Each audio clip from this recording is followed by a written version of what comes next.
All right, check one, check two. Welcome everybody. It is Wednesday. It is July 16th, 2025. Welcome to The Experience. I am Drew, and with me as always, Justin from Spinebuster Tees and spinebustertees.com. all right, we have got it's kind of a simple show. We're just going to be reviewing the pay-per-views that happened over the weekend.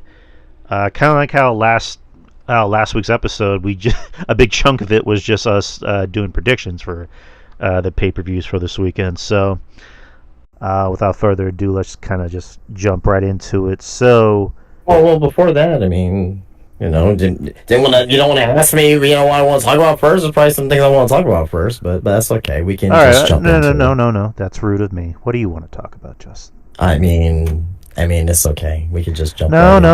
You're ready. You're ready. We're ready to go. Let's get it. Hey, it's my pre-birthday, and for my birthday, I want to hear what you want to talk about. You want to hear what I want to talk about? Yeah. No, actually, you know what? It's your birthday. What do you want to talk about first? Let's switch it up on you. What do you want to talk about first? I thought Monday Night Raw was really good. I thought it was. The first 90 minutes went to the ladies, kind of like how Sunday went to the ladies. And I thought it was Evolution 3. I guess 2.5 if you want to call it that, but and I thought they knocked it out of the park because I thoroughly enjoyed Evolution, which we'll get to Evolution, obviously. And then I thoroughly enjoyed Raw. I enjoyed Raw from beginning, middle, end. I thought the first half was great. I thought, I give Lyra a hard time, but I thought Lyra and Bayley really killed it in that 2 out of 3 falls match. So I mean that's the Lyra I want to see. She just needs to work on her personality, but overall she's like solid in the ring. I don't think anyone can take that away from her. What else? Yeah, just again, Raw was really good. The first half, that 90 minutes, they gave more Evolution, and I look forward to Evolution 3 if and when it's going to happen next year. This is my personal opinion. I think Evolution 3 is going to happen in 2038. Why 2038? Well, it took Triple H to bring it back 7 years later. Let's just double that time. Well, almost double the time. 2039 then. We'll just say that. Well, to be fair, the women's roster or the women's, pool wasn't as deep as it is now. Oh yeah, very true. I'm just being funny. I know. But hopefully, I mean, it should, happen next year. I mean, yeah, that's really all I can really think off the top of my dome. Let's see. And I guess non-wrestling related. We saw Superman last week, and it was fucking awesome. I heard great things about the movie, so I can't wait to watch it. I'm not gonna go watch it in theaters, but you should. I'm not. I mean, do I have time to do that? I know. I'm just saying. It's a movie that deserves the theater experience. I don't. If I have time, I know. Now I'm busier than ever. I don't have time to go to the movie, so I'll watch it at home when I'm already here. But I know. Yeah. It was awesome. It's a Superman movie that feels like a movie made by somebody who actually understands and likes the character. I think in these, I hear a lot. I don't want to spoil anything, but I hear that Mr. Terrific is terrific in the movie. He is. She's a scene stealer. Again, I'm not going to pretend I know really anything about the character, but he's fucking awesome. Crypto's awesome. Actually, since the movie's premiere, dog adoption has gone up I think at like 400 or 500%. Good. Good. It's a movie in these kind of dark times that we need, for a fictional character that stands for not just truth, justice, in the American way, but also teaches us about kindness. Just be kind to one another. And I've heard a lot of people say that since watching this movie, it makes him want to be a better person. Does this movie here give you hope for this new DCU? Yes, without a doubt.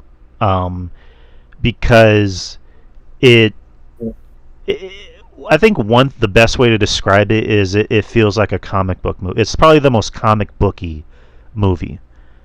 It's very colorful, like Man of Steel, and like all the Zack Snyder shit felt dark and depressing, which is okay, fine, whatever. But yeah, but this one, this feel.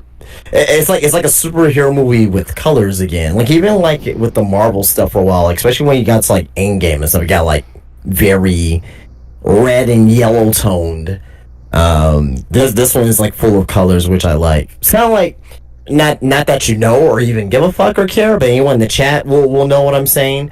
It's kind of like Call of Duty when Infinity War with the Modern Warfare series. It was all dark and gray and the color palettes were like very dark. As to Treyarch, who made Black Ops, was all bright and colorful. You know what I mean? So especially Black Ops 3. Black Ops 3 was like the most colorful Call of Duty game I ever played. But anyway, I digress. But it's kind of back to the conversation at hand. I'm glad that it's going for a more colorful tone, which is I think it will be easier for audiences to digest, especially DC, because DC is known as the more I don't want to say adult, but like more dark, I would say, when it comes to their movies. So hopefully this will kind of get more casual audiences in the movies. I think where it got that darkness was because of how Zack Snyder was doing them. And it was kind of as Christopher Nolan too with the Dark Knight. It kind of started there, and it went haywire with Zack Snyder. So like I think like Batman's the only really dark character. Superman I don't think has ever really been known as a dark character. Characters like the Flash, maybe Wonder Woman to an extent because she's a badass. Amazonian goddess. But yeah, I mean, again, seeing this movie, I have high hopes. James Gunn, I don't think he's really made a bad comic book movie. If you want to say that you liked one movie less than the other, or if you liked one movie less than you like the other, that makes sense. But yeah, he clearly has a vision for these movies, and I like the fact that every movie seems like it's going to be different, and it's going to have a different tone to it. So, and again, I like the fact that it's leaning more into let's not make people forget this is a comic book character. These are grown adult people, wearing, their underwear outside of their trunks. So we still have to lean into that comic booky, silliness into it. But I love it. I'm probably loving it and maybe more excited about what DC's doing in the future as opposed to, what Marvel's doing in the future. Oh wow! And not even to say that fuck Marvel, but I'm looking at I'm looking at what DC's doing. I'm going, I like what their structure is. I like how they're structured. I'm surprised to hear that from you. So. Right. I mean, I'm just being honest because I love Marvel, but Disney. They're also owned by Disney, and Disney is very much about we need to pump out as much content as possible. And lately, they've been kind of learning the error of their ways of let's go back to quality over quantity, and great, awesome. But I can say wholeheartedly I'm probably more excited about what DC's doing in the future. Do you have high hopes for well, I know you do, but when you watch the Fantastic Four, are you gonna feel that initially, do you think that it has the chance, in your opinion, to be better than Superman? As far as the two comic book movies for the big comic book movies for this year. I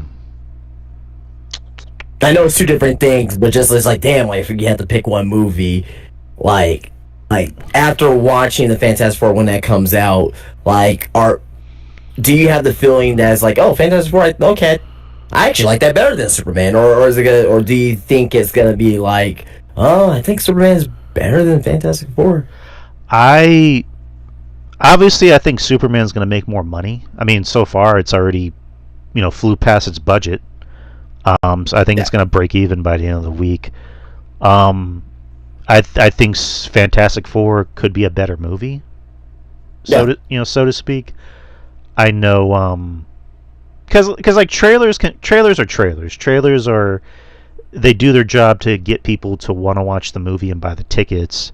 So they can fool you with a good trailer, but with Fantastic Four, like every trailer I've seen, I've been impressed because I'm like, oh, this actually feels like a Fantastic Four comic book come to life. You said fool me with trailers. When you say that, I got fooled with Spectre.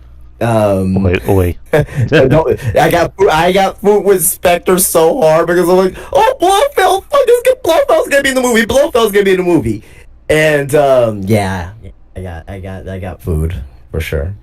Right. Like trailers nowadays, I'm at the point where I just kind of want to avoid trailers because Yeah. I think they give away too much. For example, there's a movie that came out earlier this year called Companion, which was actually on my most anticipated list because I saw the teaser last year. I'm like, oh, what's this? And it looked interesting enough, and it felt like an episode of not the Twilight Zone, but what was the other one? The Outer Limits.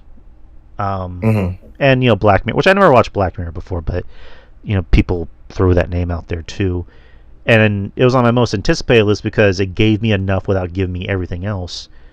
And then they put out another trailer where they gave you the whole plot twist in the trailer, and then the marketing gave you the plot twist. I'm like, why'd you do that?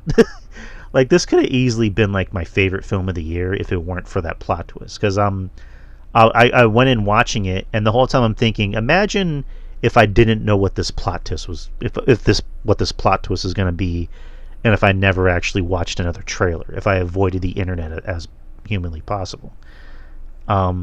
That's what I do with Sinners, because the first trailer I thought was amazing because it was so intriguing that I'm like, I can't wait for this movie.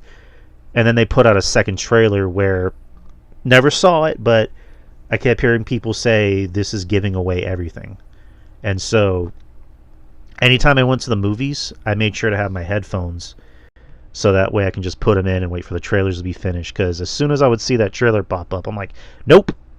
And I would just put my headphones in, blare up the loud, angry, metal music, and then wait for that to end, and then just watch the movie. So, but I'm glad I was able to see Sinners without getting, spoiled, even though I had an idea what was going to happen. I just wanted to see it on my own. But, yeah, all in all, again, I'm looking forward to Fantastic Four. I'm seeing it next week.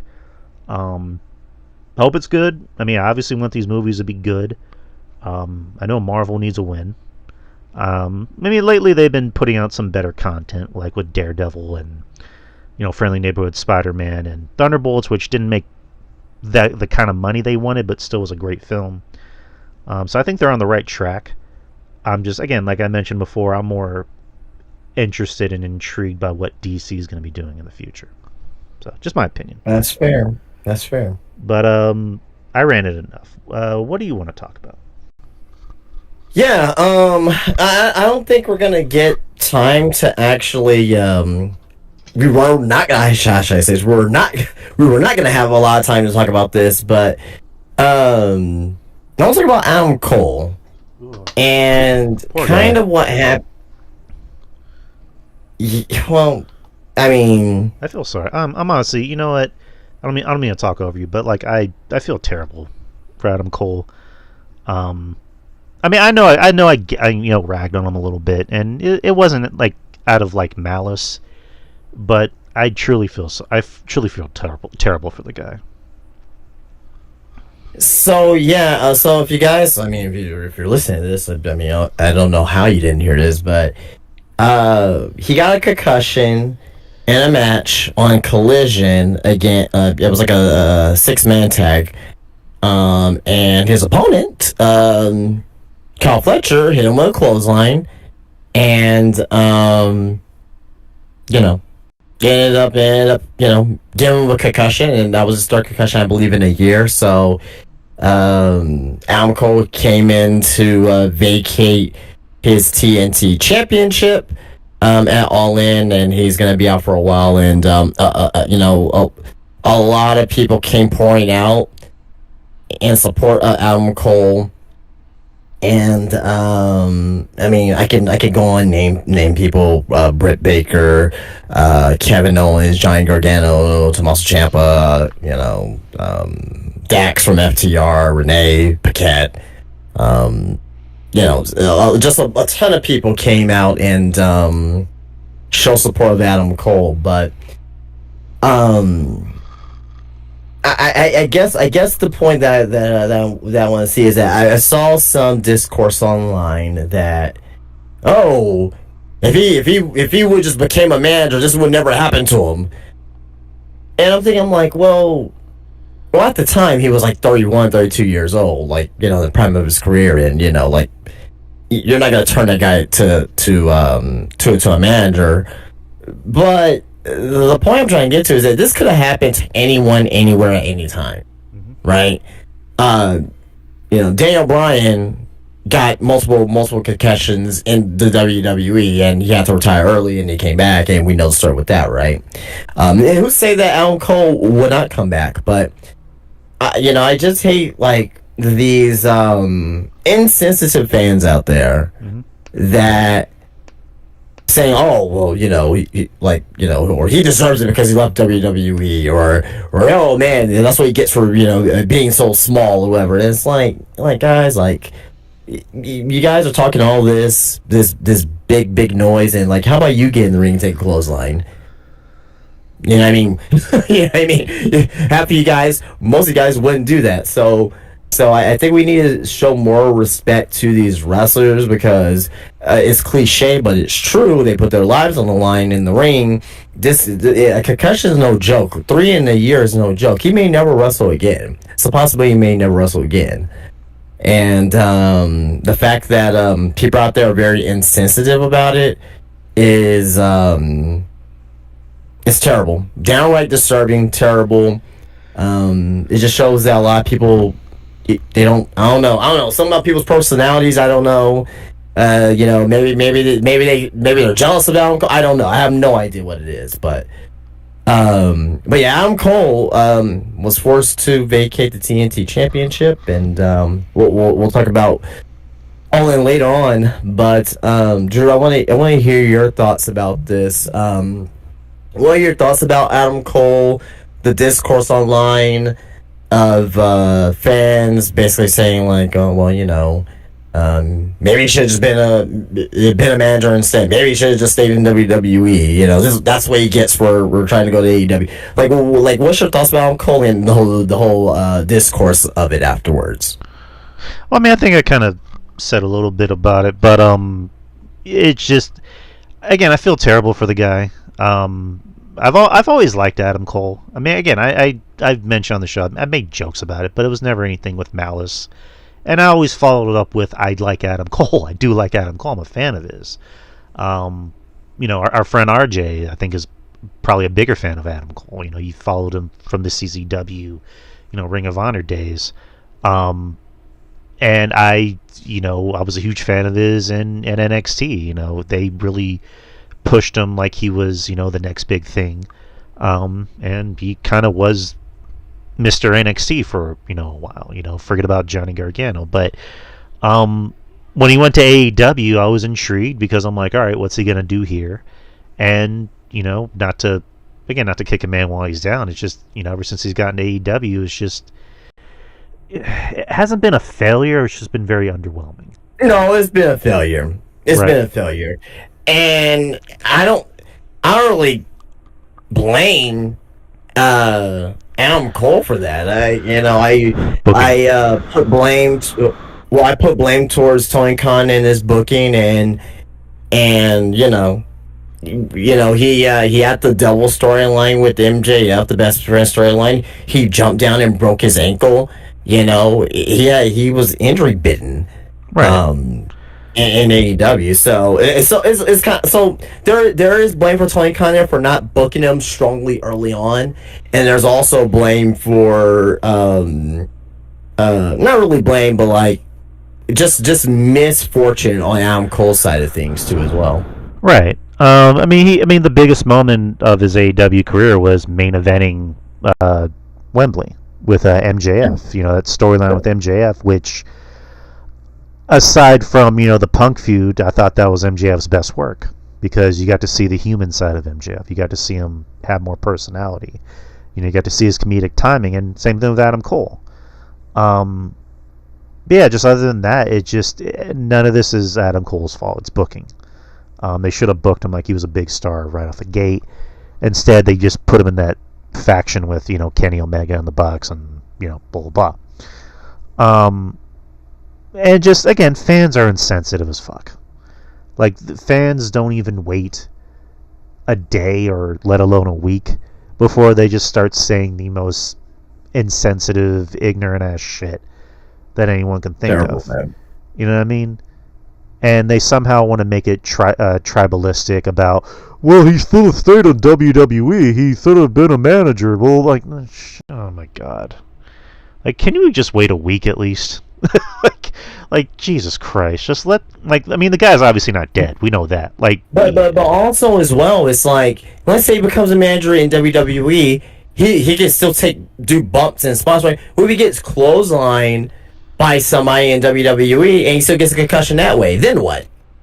Again, what's the excuse going to be then at that point? So it's wrestling. It happens. It's unfortunate, but unfortunately it happened, and I'm quite sad about it, for sure. I am too. I hope nothing. I hope nothing but the best for the guy. But yeah, it is a very unfortunate, sad situation for a guy who, again, I've always liked, and by all accounts is the nicest guy in the world, from what I heard. But yeah, I guess. He's gonna have a lot of free times on his hands to do his Twitch. So yeah, which I think is called Chugs. I think I follow him on Twitch. But all right, so we got that out of the way. Let's move on to the weekend, and not the artist. So the weekend of wrestling began with NXT Great American Bash. We kind of talked about it on the pre-show. I know Justin wasn't crazy about it. I thought it was just okay. Didn't think it was great. Didn't really think it was one of NXT's stronger. Well, would you really even call it a takeover anymore? These aren't really takeovers. These are PLEs, pay-per-views.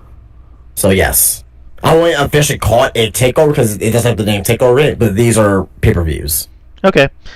Okay, so it really was one of NXT's stronger shows. Again, I thought it was a decent show. I like the fact that it was in center stage. It gave it a more intimate feel. It was in Atlanta, Georgia. Well, all the shows aside from the AEW show all the WWE shows were in Atlanta, Georgia. So this was early in the day. But yeah, again, go through the matches. You had Javon Evans versus Jasper Troy. I kind of don't really care about Jasper Troy.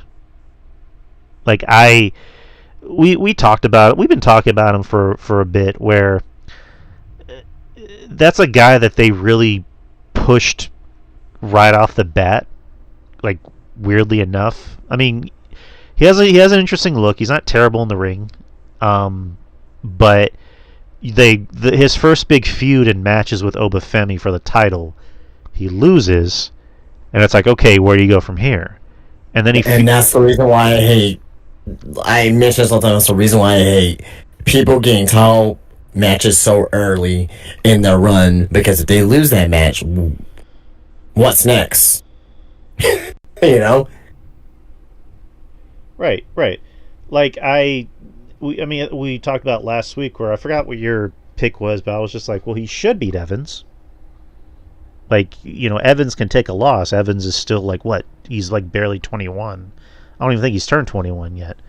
But I think he can take a loss. A guy like Jasper, it's like, okay, he could probably use this rub more. No, Evans fucking schoolboys him, which I'm like, okay. So what are we doing now? And then later in the night, he inadvertently starts a feud with Ricky Starks, which makes no sense. Kind of think of it, I guess aside from the Oba feud, his feuds look like they don't really make sense on how they start. Because I just remember his feud with Javon started, and you can correct me if I'm wrong, but like his feud with Javon started all because Javon congratulated him on wrestling Obafemi. And then Jasper just attacked him for no reason. And then later in the night, I guess to jump ahead, Ricky Starks bumps into him, and then Jasper like slams him onto this like TV box, which didn't really affect the match at all because it went on for like 3 or 5 more minutes. Right.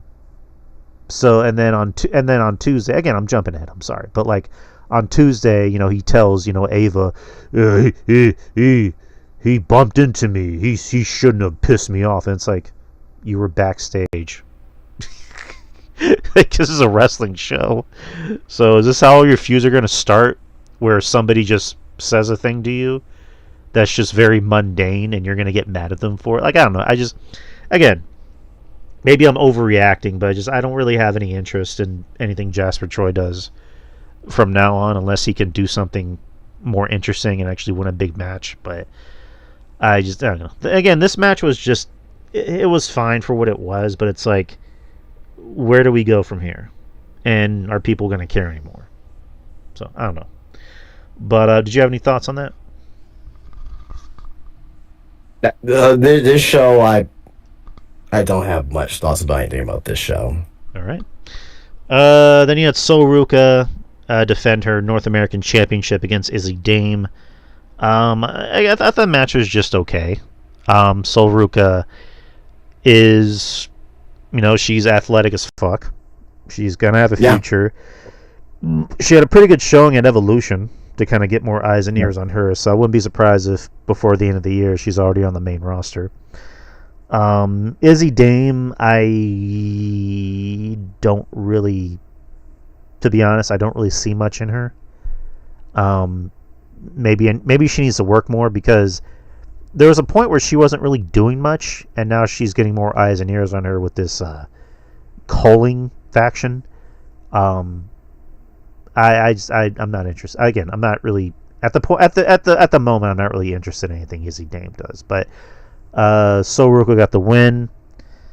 Then the match of the night. I guess the match I think everybody assumed was going to be good, and it was. You had Ethan Page versus Ricky Starks. These two work very well together. I would like to comment real quick about the women's match. Oh, I'm sorry. Go ahead. I disagree with you. I think Izzy Dame and Sol Ruca wrestled a decent match, and I think Izzy Dame, she's great. I think she's okay. She's not great.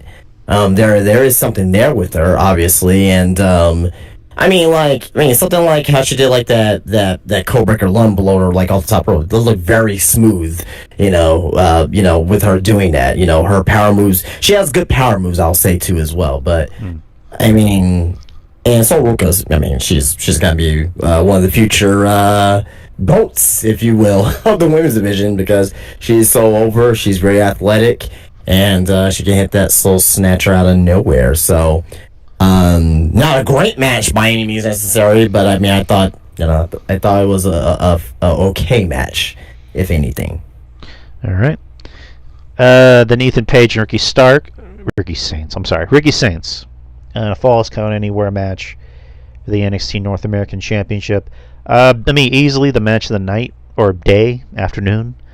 I think anyone figured that these two are going to have a good match, regardless, because it's Ricky Starks and Ethan Page.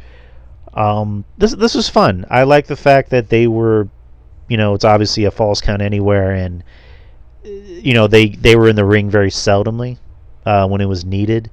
Because a lot of these Falls Count Anywhere matches, I get really annoyed when they finish in ring. You use your outside resources more, and they did. And, I mentioned earlier that, they were backstage, and Ricky Saints. I keep calling him Ricky Starks, whatever. But, Ricky accidentally bumped into Jasper Troy, and then Jasper Troy slammed him onto this TV box, which I'm like, okay, is that the end of the match? Like, no, they went on to wrestle for about maybe 3 or 5 more minutes.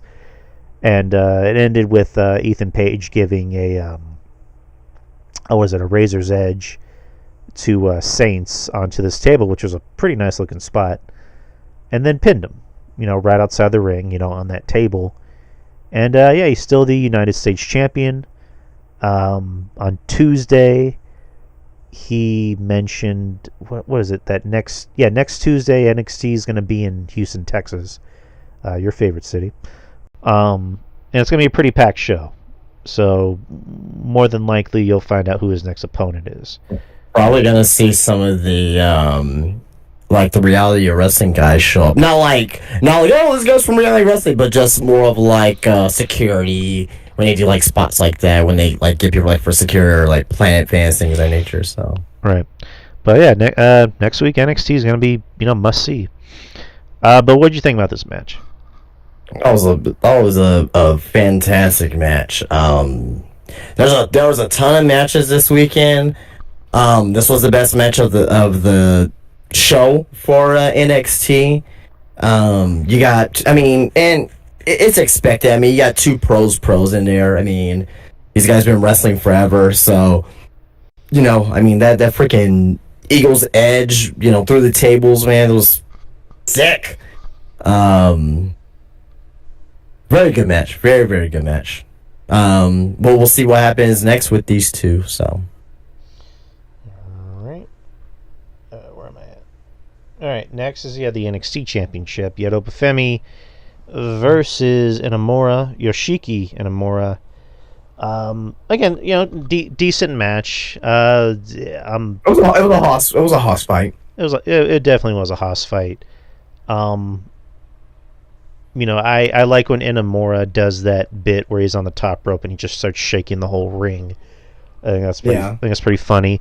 There was a point in the match where Briggs hits Oba in the back with his belt while the ref and Inamura aren't looking, and as Inamura is shaking the ropes, you just see Briggs, jumping like, yeah, get him! And then Inamura sees him with the belt like, hey, what'd you do? And in the end, Oba got the win. To kind of jump ahead, because like we mentioned, this show is gonna be strictly pay-per-view, heavy. They announced that next Tuesday it'll be a triple threat. So Briggs will be added into the match, which we're talking about Haas's. That's gonna be a textbook Haas match. Which this is the Jesus Christ, there's something crawling on my nose.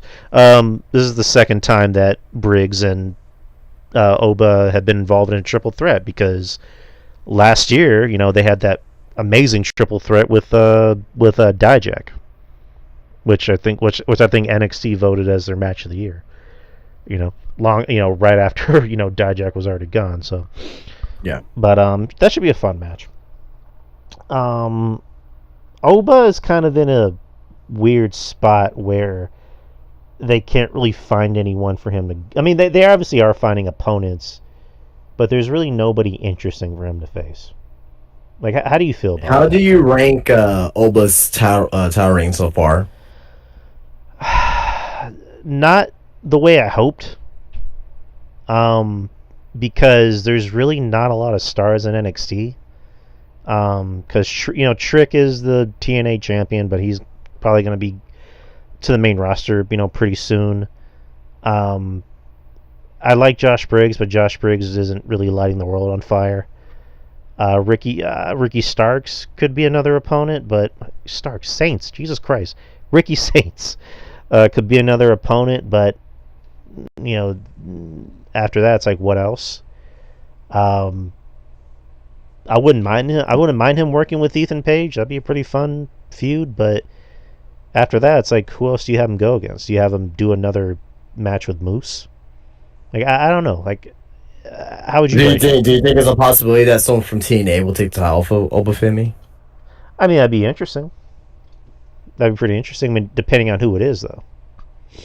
Maybe we'll get. Santana may win the TNA title. So yeah, I don't know. I don't know. But how do you feel about Oba's title reign so far? It sucks. Okay. It's terrible. It's bad. It's not good. And it's not because of him. It's because of lack of wrestlers they can go up against. You know what I mean? But looking at the TNA roster right now, I don't really see anybody that makes sense. You know one person, and he's on the TNA roster page, but I don't know if he's on the TNA roster page, but I don't. He's not on TNA every week. Someone like Matt Cardona. That would be interesting. He's not really believable to be Oba, but I mean, I don't really see anybody right now that could be Obafemi. That's the big issue. There's no really credible opponents for Obafemi right now. Which is, for Oba, I think whenever he does lose the title, it's not going to be because someone beats him. I think it's going to be him saying, I've did everything I need to do with this title. I've conquered. Now it's time for me to move on. No, he's going to have to... he's definitely going to drop it to someone. He's not just going to go to Raw or SmackDown, like, just dropping the title. That rarely happens. The only time that has happened where someone dropped the title and they were still basically on top was like Asuka, but she got injured. So he's gonna lose it to somebody. Maybe Javon Evans. I don't really see anyone there that I'm really like, man, like, oh man, he could really lose to him. You know what I mean? Shawn Spears. You know what? You know what they can build up? You know what they can actually build up? And I'm being serious about this. If they start to push Tavion Heights, I think that would be a good one. If they start to push Tavion Heights and make him credible and get some big wins here and there, I think out of the NXT roster currently, I think that would make sense. I don't know.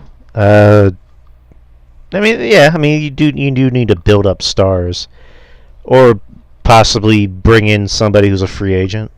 I mean, I know you brought up Wardlow as a possible name, but we don't even know what his contract status is. Dude, I don't even like so. I gave it a chance. I'm like, hey, if Britt Baker shows up at All In or the night after All In, or the time after All In, I think she'll stay in AEW. Well, she is not there, so I think Britt Baker's good is gone. I mean, she's not gonna be Obafemi, obviously, but that's just an example.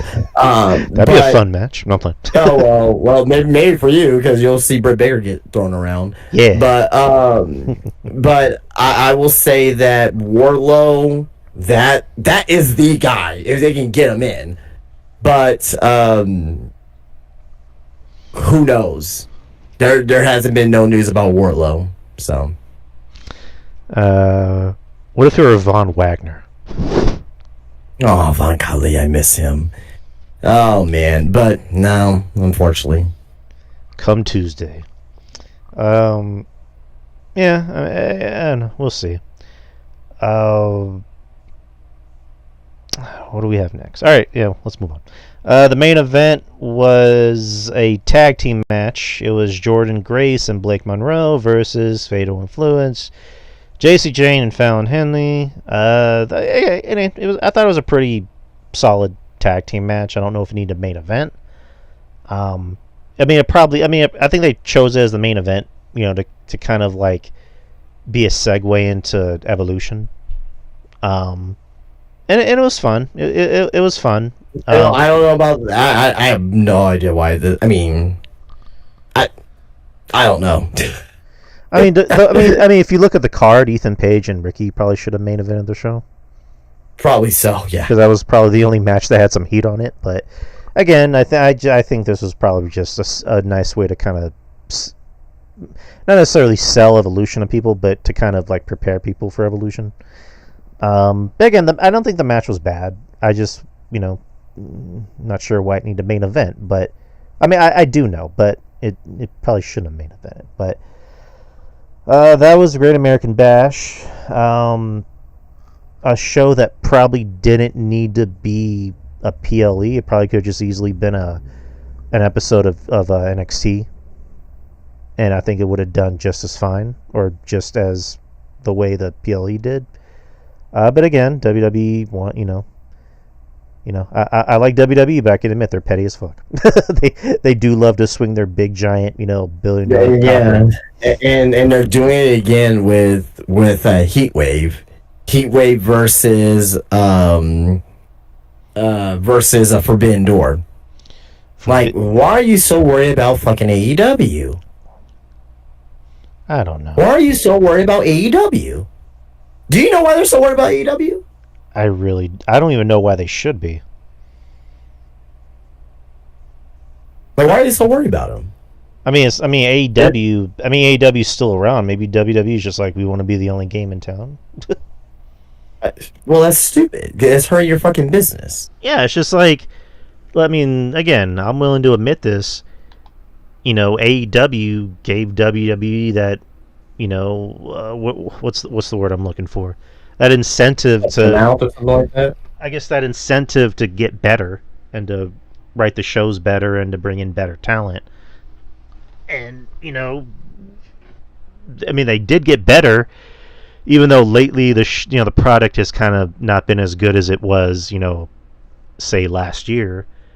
Even though the shows lately have been kind of good, but again, there's too much content, there's too much shit, there's too many shows to watch, and they're diluting the product a little bit. But again, I don't know. To me, that's just petty. That's the definition of like petty, where it's just like, okay, AEW's not the way. I'm fumbling my words.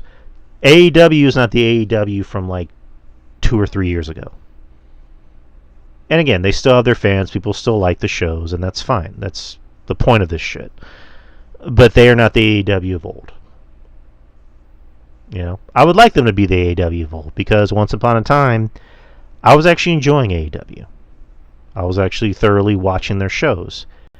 But it hasn't been the same for a long while. So, and a lot of that's on booking, and a few other things that we don't have the time to talk about. But I don't know. WWE's weird. They're petty as fuck. I don't even think it's a WWE thing. I think it's a TKO thing, if anything. It might be more of a TKO thing than a WWE thing. Just my opinion. But speaking of AEW, All In happened. It was in Arlington, Texas, at Globe Life Field. I believe they sold out, if I'm not mistaken, or they were close to selling out. Go ahead. I'm gonna look at WrestleTix. I think they got very, very close though. Because I know people were posting videos, like the people that were there, they're posting videos online and on TikTok. Oh, it was full. It was full, yeah. Okay, well then, good for them. Congratulations to them. But it says 27,000 plus. How many seat? How much capacity does Globe Life? Oh, Globe Life. Well, it's a 42,000 seat stadium. However, the setup was for about 27,000. Yeah, and they got about to 26,000 as far as that. So, I'm looking on Wikipedia. Capacity is 40,300. The most they've sold is 43,598, and that was for a concert. But yeah, AEW, they were able to reach their maximum capacity, so good for them, and I mean that. But yeah, AEW. It looked really good on TV, though. Right. Love the aesthetic of the stadium. AEW All in Texas. It happened at the same time as Great American Bash, and it went on obviously longer. It was a 6-hour show. It went on to the main event of fucking it went on to the main event, Saturday night's main event. So by the time Goldberg was doing his entrance, Adam Page was stabbing Jon Moxley in the head. It ended at 8:30. Jesus Christ. But yeah, All in Texas. Let me ask you this real quick, because before we get into it. So, what about this? Just throwing the theory out there. I'm not saying I want it or I don't want it. Would you be opposed for AEW, these big shows like this, maybe, probably just All In, would you be opposed to them going to a 2-night event, kind of like they do WrestleMania? A night 1 and a night 2 to spread this show out. As long as they're both not 6 hours each. Well, I mean, let's say they're 4 hours each. I mean, that's still pushing it, but I mean, that's what WrestleMania does. It's more or less 4 hours. Yeah. I mean, at this point, if they're gonna be doing these long ass shows, you might as well stretch it out. But I don't see AEW doing that. Yeah, I don't either. But I just something to bring up conversation wise. So it's actually, I think it broke a record. It broke a WrestleMania record of being the longest wrestling show. The longest pay-per-view of all time. It's the longest wrestling show of all time. Yeah. Since WrestleMania 35. Yeah. Which now I'm curious. What was the WrestleMania 35 card? Okay, Yeah, go ahead. I'm just curious because now I'm forgetting what that show was. That was no way. That was with Daniel Bryan, WrestleMania, right? 35. I believe it was 35. Hold on. No. 35 was the the Becky Ronda Rousey Charlotte Flair main event. All right, so I have it right here. WrestleMania 35 was in April 7th, 2019, in East Rutherford, New Jersey, at MetLife Stadium. I remember. Now I remember, because I remember hearing people were at the event actually falling asleep, like during the main event. Like, that's how fucking long it was. So yeah, the matches at WrestleMania 35, including pre-show matches. 16 fucking matches in one night. No wonder they won. This is very much when WWE is like everyone has to be on the show. Vince McMahon try to get every single talent on the show in some fashion. Right. So let's look at the card. Tony Nese defeated Buddy Murphy for the Cruiserweight Championship. Carmella won the 17-women WrestleMania Women's Battle Royal. Kurt Hawkins and Zack Ryder defeated the Revival, who are now FTR, for the Raw Tag Team Championships. Braun Strowman won the Andre the Giant Memorial Battle Royal. So those are 4 pre-show matches. For the main show, Seth Rollins defeated Brock Lesnar in 2.5 minutes for the Universal Championship. I don't want to hear shit again about little guys squashing big guys. What the fuck was that? Yeah, I remember. He squashed Lesnar. Yeah, he just did like 10,000 curb stomps. Yeah. But yeah. AJ Styles defeated Randy Orton in a singles match. The Usos defeated Aleister Black and Ricochet, Rusev and Shinsuke Nakamura, and The Bar, Cesaro and Sheamus. I remember that was a pretty damn good tag match. But if I remember, it was kind of short too. So yeah, 10 minutes and 10 seconds. It was for the WWE SmackDown Tag Team Championships. Shane McMahon defeated The Miz in a Falls Count Anywhere match. That was a good match. That was fun. That was a good match. Yeah. Fatal 4-Way Tag Team match for the WWE Women's Tag Team Championships. The Iconics defeated the Boston Hug Connection, Bayley and Sasha, or Mercedes Moon, Nia Jax and Tamina, and Beth Phoenix and Natalya. Kofi Kingston defeated Daniel Bryan for the WWE Championship. Good match, good moment. I see you rubbing your face. Why? No. I'm like, we're reading this. I'm like, do we really have to go over these whole matches? That's okay. Again, it's out of curiosity because it makes me remember things, not great things, but just things in general. Samoa Joe defeated Rey Mysterio for the United States Championship in 58 seconds by submission. Roman Reigns defeated Drew McIntyre, which I remember. I remember that because that was Roman's first match back after leaving due to leukemia, and then came back, to a hero's welcome, and then just immediately the fans just started booing him again.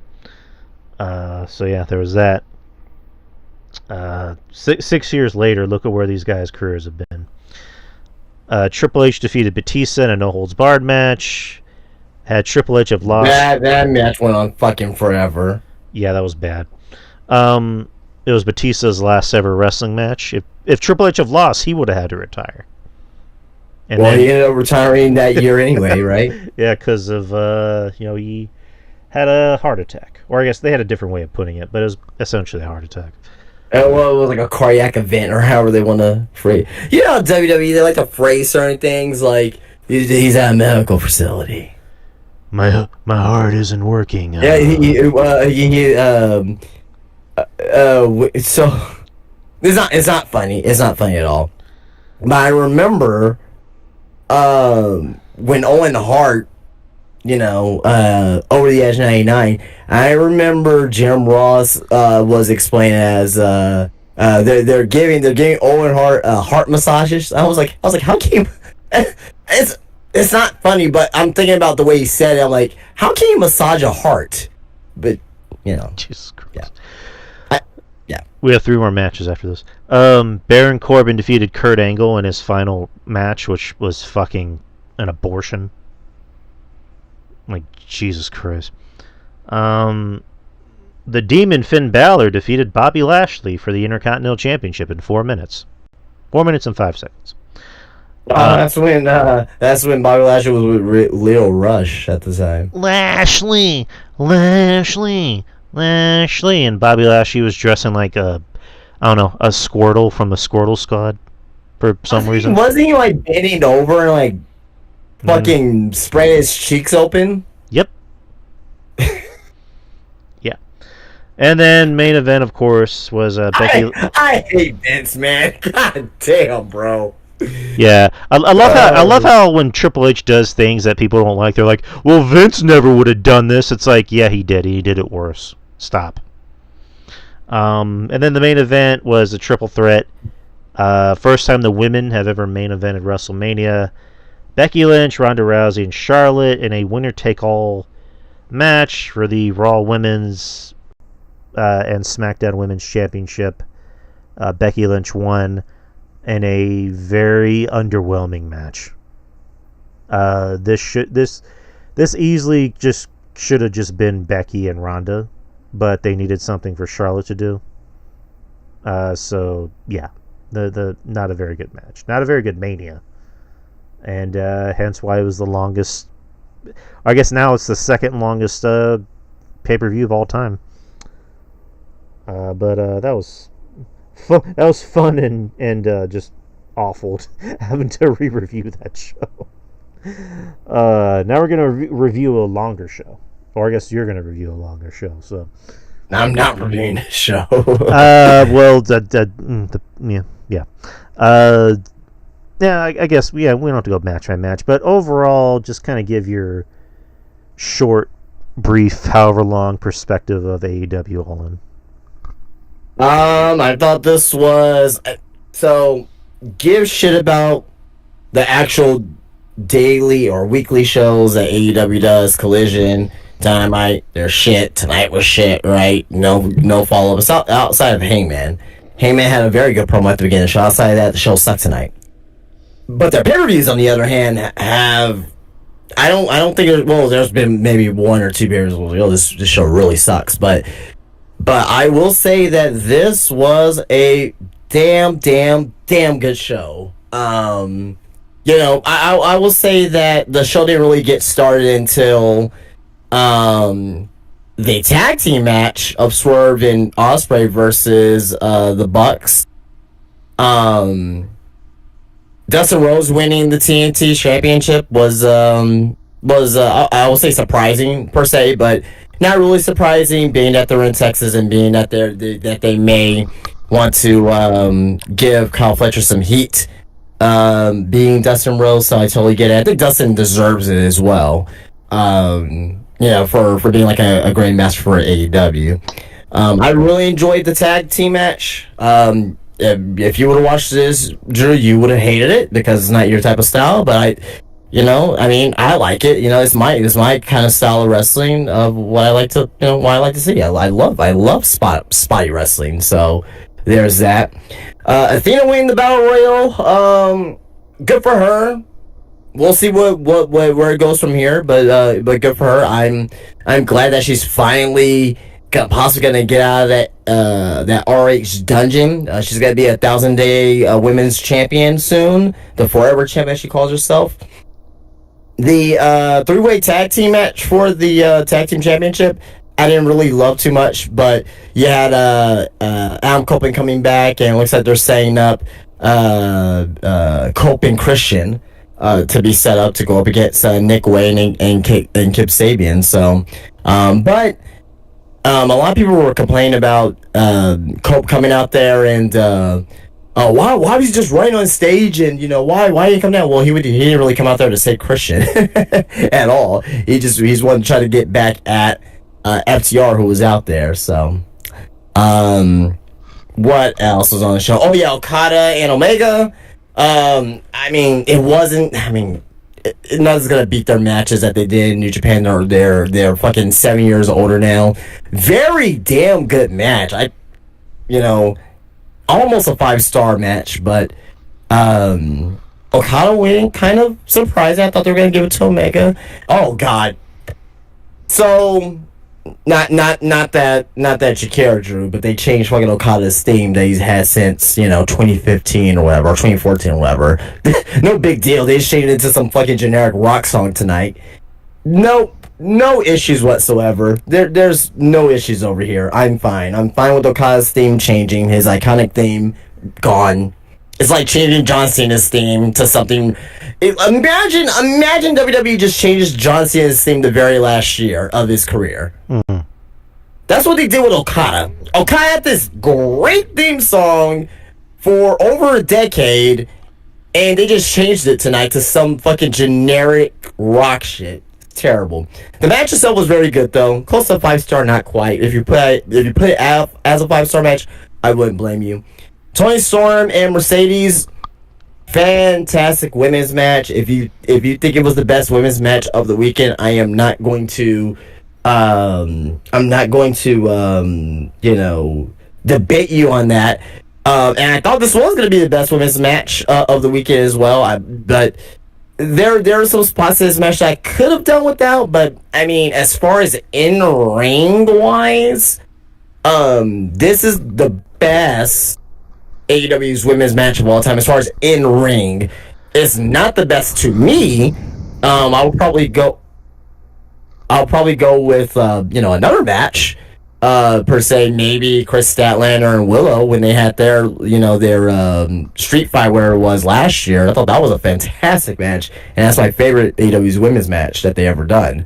But as far as in-ring wise, they killed it. Say what you will about these two women, but say what you will about Mercedes. She's just fucking great at what she does in ring, right? Promo stuff, character stuff, yes, I get it. Sometimes it's unbearable, but in ring, great. Toni Storm, great. Face of the women's division, she's like top 3 in women's wrestling right now, as far as whole persona and in ring. Main event,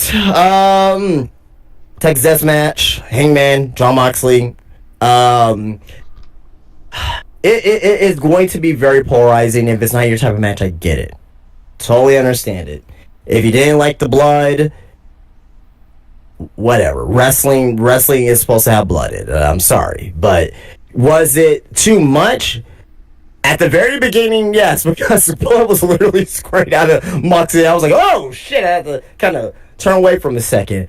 Once you get past that initial setup, it was a typical AEW death match per se. There was stuff that we all seen before. We've seen the bad nails, we've seen the glass, we've seen the barbed wire, we've seen the barbed wire spots, we've seen the the carnage out there. You had Danielson come back, huge pop. Darby Allin come back, kind of fell a little bit because he was being repelled very slowly down, which I was very upset about because I really wanted to see Darby, but they kind of botched that there. But they brought him down safely, so I guess that's something there. But I will say this, and Drew, you will disagree with me, and that's fine because. To quote, I think he called Hangman something derogatory a week or two ago, if I remember. But I think the Hangman Adam Page, like the story of the Death Rider sucks. It's fucking terrible. Mm-hmm. But the Hangman character arc, it's the best that they got.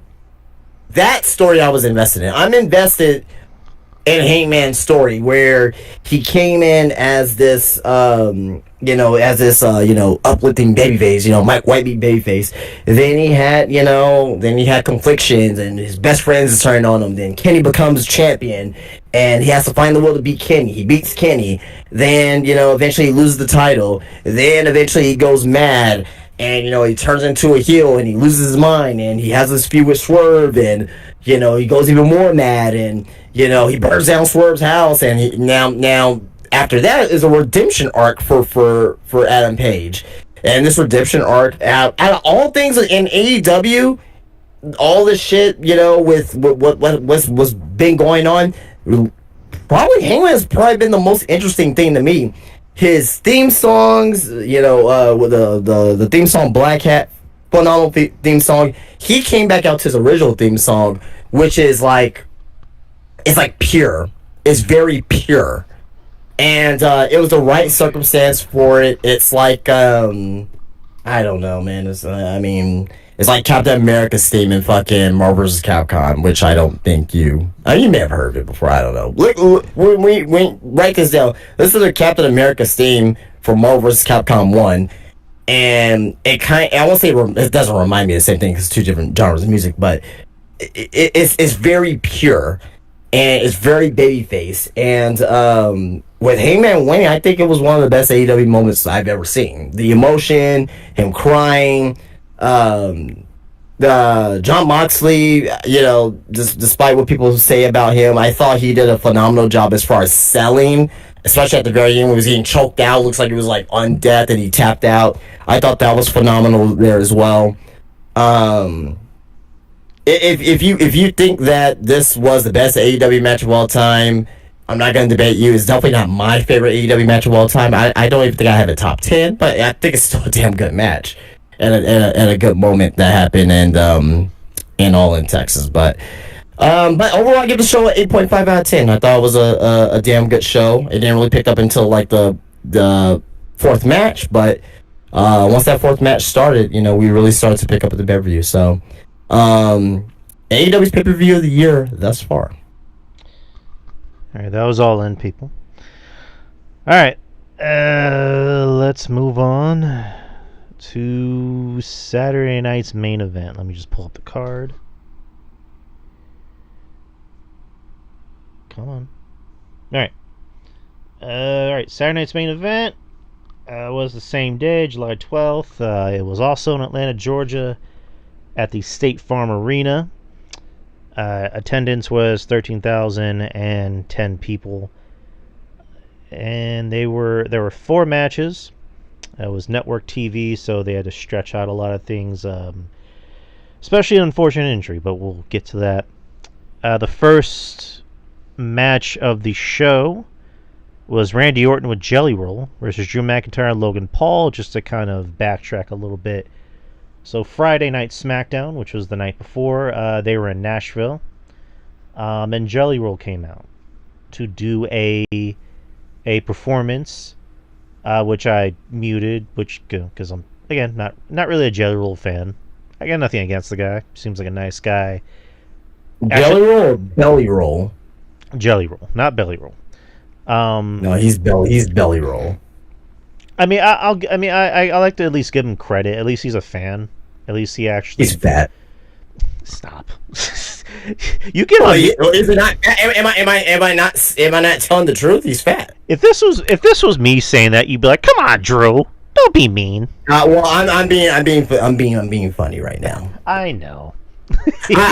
Honestly, I don't have anything against him as far as like him being. Yeah, he loves wrestling, whatever. That's great. That's great. I just don't like his music.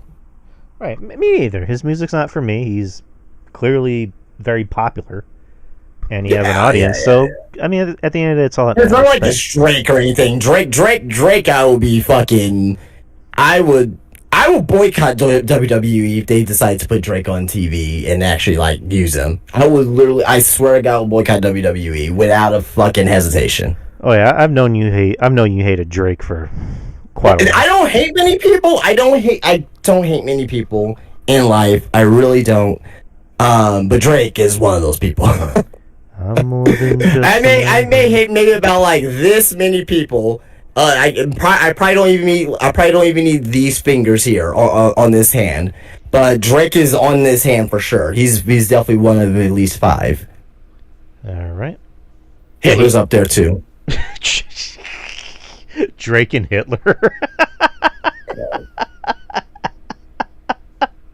That's random as shit, but okay. But yeah, on SmackDown, Jelly Roll came out to do a performance because he's from Nashville and is also a fan.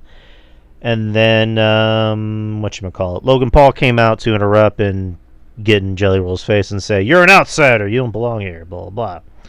And then Randy Orton comes out and is seething, going off on Logan Paul, calling him an entitled bitch. And then they fight. Or no, they don't fight. Drew McIntyre comes out and claymores Drew. No, not Drew. Jesus Christ. Drew McIntyre claymores Randy. And then leaves him lying there. And then Logan Paul gets on top of Randy and just starts, beating him up because he's, the piece of shit heel that takes advantage of the opportunity. And Jelly Roll is just right there conflicted of like, what am I supposed to do? Like, I'm not a wrestler. I can't do anything. So then he grabs Logan Paul by his hair and just shoves him off. Like, hey, come on, you're not gonna mess with Randy, come on. And Logan ends up messing up his set. And then they get to the back and Randy tells Jelly Roll, I shouldn't have gotten you involved in that, blah blah blah. And then Jelly Roll's like, hey, how's about for your match tomorrow I accompany you out to ringside, what do you say, buddy? And Randy's like, you know what, dog? Sure. Randy, I don't know if Randy said dog. He probably didn't say dog, but he did say that. So yeah, that's a backstory on this match. So Jelly Roll accompanied Randy to the ring, and Logan Paul accompanied Drew McIntyre to the ring. I thought the match was solid. I think Randy and Drew have pretty good matches. From the matches I've seen them have. This was relatively short. There was a point in the match where Jelly Roll and Logan get in each other's faces, and then Drew is yelling at Jelly Roll, like, what are you doing? What are you doing? Get out of my business, blah, blah, blah. And then Randy hits Drew with the RKO out of nowhere and pins him, so Randy wins the match. Afterwards, Logan Paul, again, blindsides Randy, and then Jelly Roll, like the night before, he ends up shoving Logan Paul off of Randy, to which Drew McIntyre claymores the shit out of Jelly Roll. And Jelly Roll, to his credit, he sold it. He sold it like he was actually. Yeah, he sold it pretty well. He did. Right. And Drew's like, once you get in my ring, you become a target.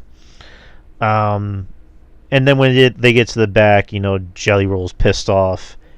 And he's like, hey, you and me versus Drew McIntyre and Logan Paul at SummerSlam. So that match was announced. So not to interrupt, but this is very good timing with this that we're talking about it. So on Jimmy Kimmel right now, Randy Orton and Drew McIntyre were going at it. They kind of brawled, and Jelly Roll was there on the Jimmy Kimmel live show. So nice. So they're kind of building up this match at Jimmy Kimmel, and very smart business from WWE to get that done there. Very smart business from Jelly Roll to get on there too as well. and to advertise it. So I don't think they've done something like that in a while, like on a talk show. I think the last it was like a complete angle there that they shot. Like Randy and Drew, they got face to each other and they just start throwing bombs at each other. Randy kneed him and Randy tackled Drew McIntyre through double doors. So I'm pretty sure we're gonna see that. Pretty sure we're gonna see that on SmackDown on Friday. Nice. But what'd you think about the match? I didn't see it. You didn't see it? Did you not see the show? I saw the main event. Okay, so Well, I was watching All In, so okay, so like All In, I'll be reviewing a big chunk of the show. Fun. No, I mean that, fun. But next is you had for the WWE United States Championship, Solo Sikoa versus Jimmy Uso. Not sure why this was on the show. I don't know if it needed to be on the show, but they needed to fill in that gap, I guess. What other options did they have at the time? Yeah, I don't know. But I mean, the match was fine for what it was. It felt more like a SmackDown match rather than a match that needed to be on Saturday Night's main event. I guess they wanted to continue this ongoing storyline that they have with Jacob Fatu and his cousin, Jimmy Fatu or Jonathan Fatu, whatever his name is.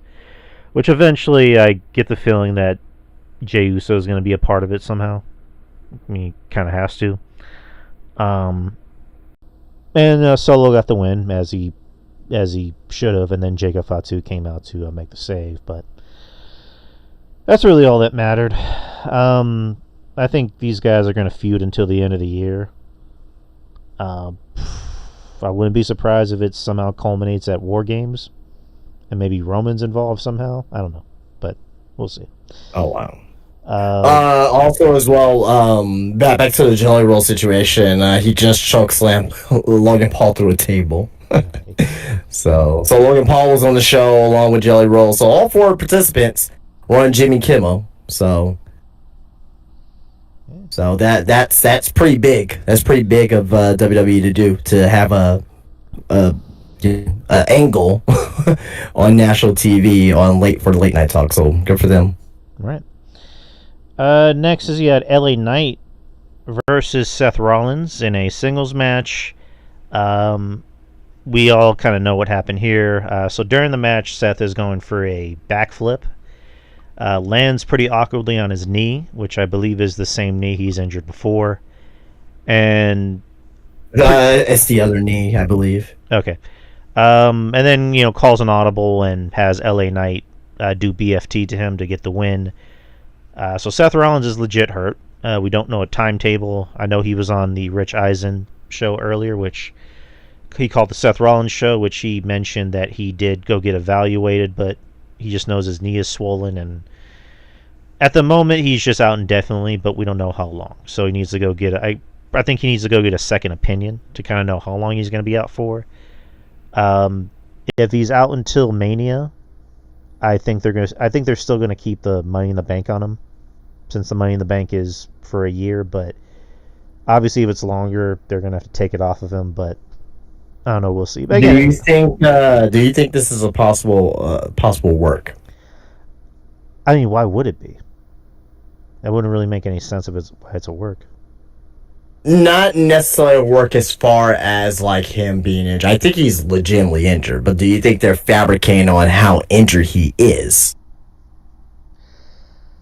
I mean, it could be a possibility, but I just think that would be really. That'd just be a weird work. It wouldn't really make any sense. It seems very specific. You know what I mean? Like, do you think it's a work? Not for a heel. I mean, it'd be very unique. It'd be something that I don't think anyone has done either before or in a while. But I don't know. Everyone keeps saying work. I keep seeing people on social media say it's a work, and I just don't get it because it just seems very random.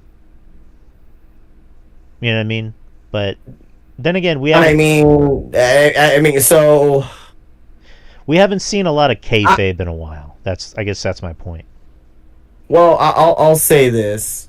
This is my dream scenario. Always been my dream scenario for someone that has Money in the Bank.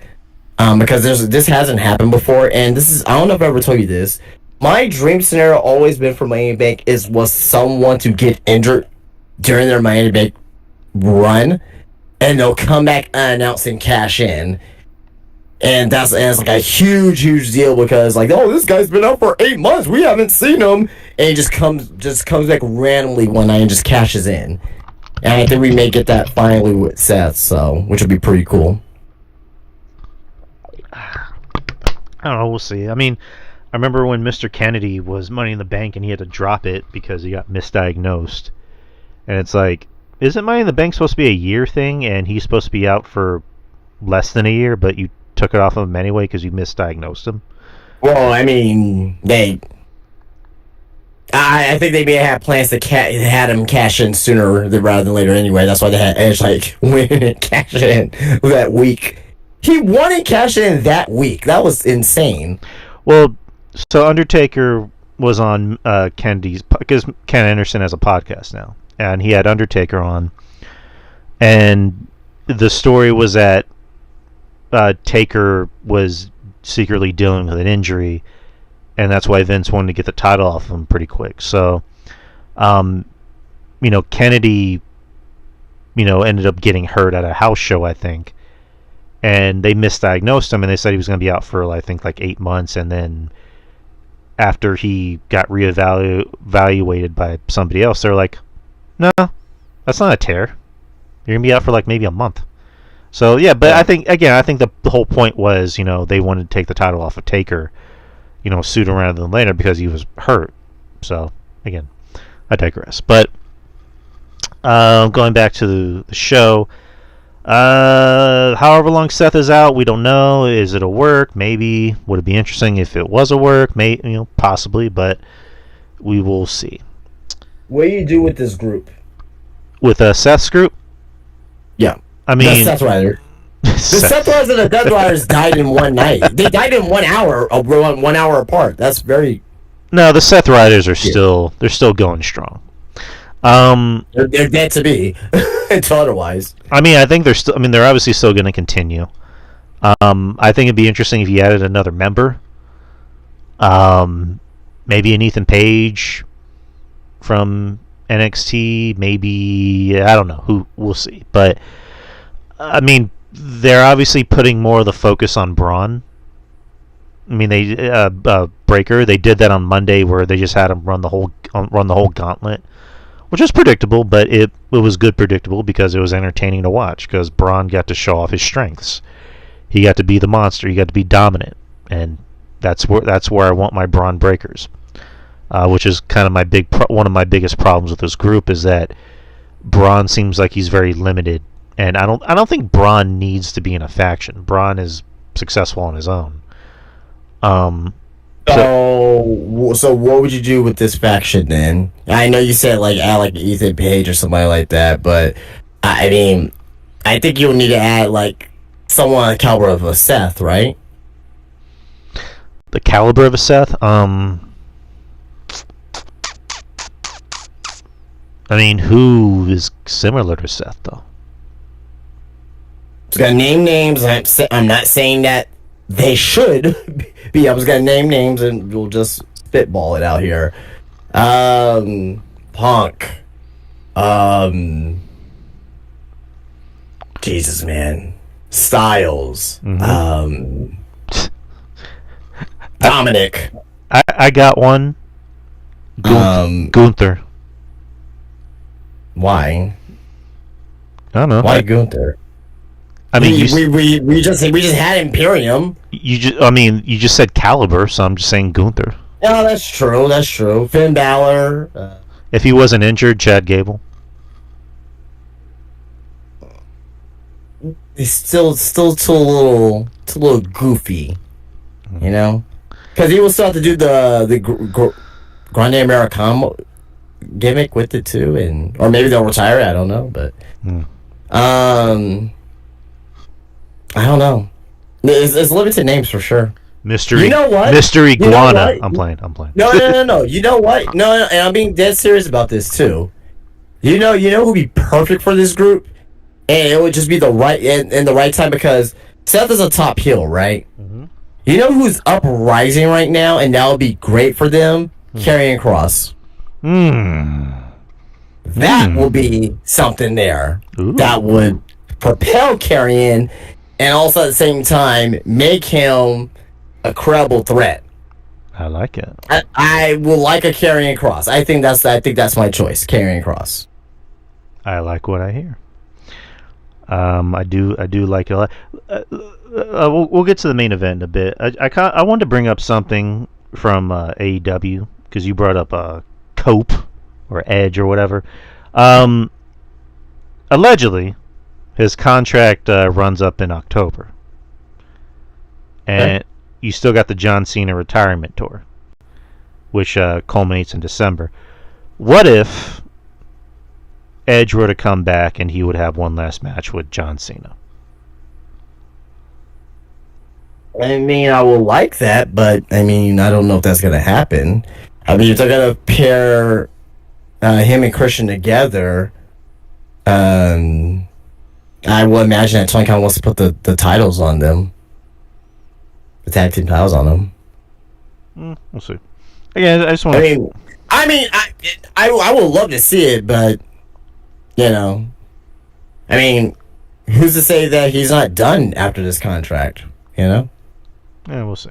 I just want something to throw your way. What do you think? I mean, I think anything could happen. I mean, October's only 3 months away, and a lot can happen in 3 months. It'd be interesting. I mean, I wouldn't mind seeing Edge back in WWE. You know, finish his career off, and to kind of have one more match against Cena, because we've already seen Cena versus Randy. One last time. We've seen Cena versus Punk one last time. A lot of Cena's greatest threats or feuds are guys that are retired or just not in the company. Jericho is in AEW. Batista's, one of the biggest actors in Hollywood.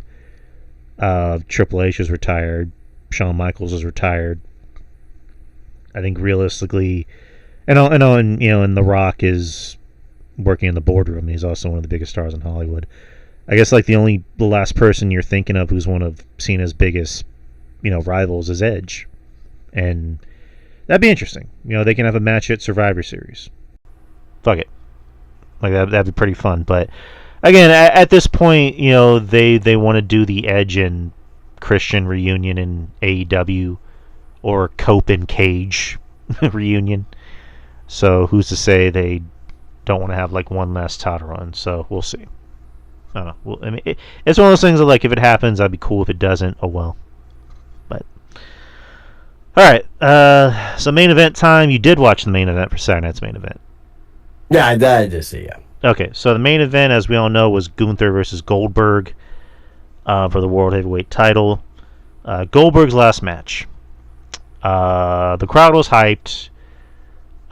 Goldberg came out with Ernest the Cat Miller, which I thought was pretty fun.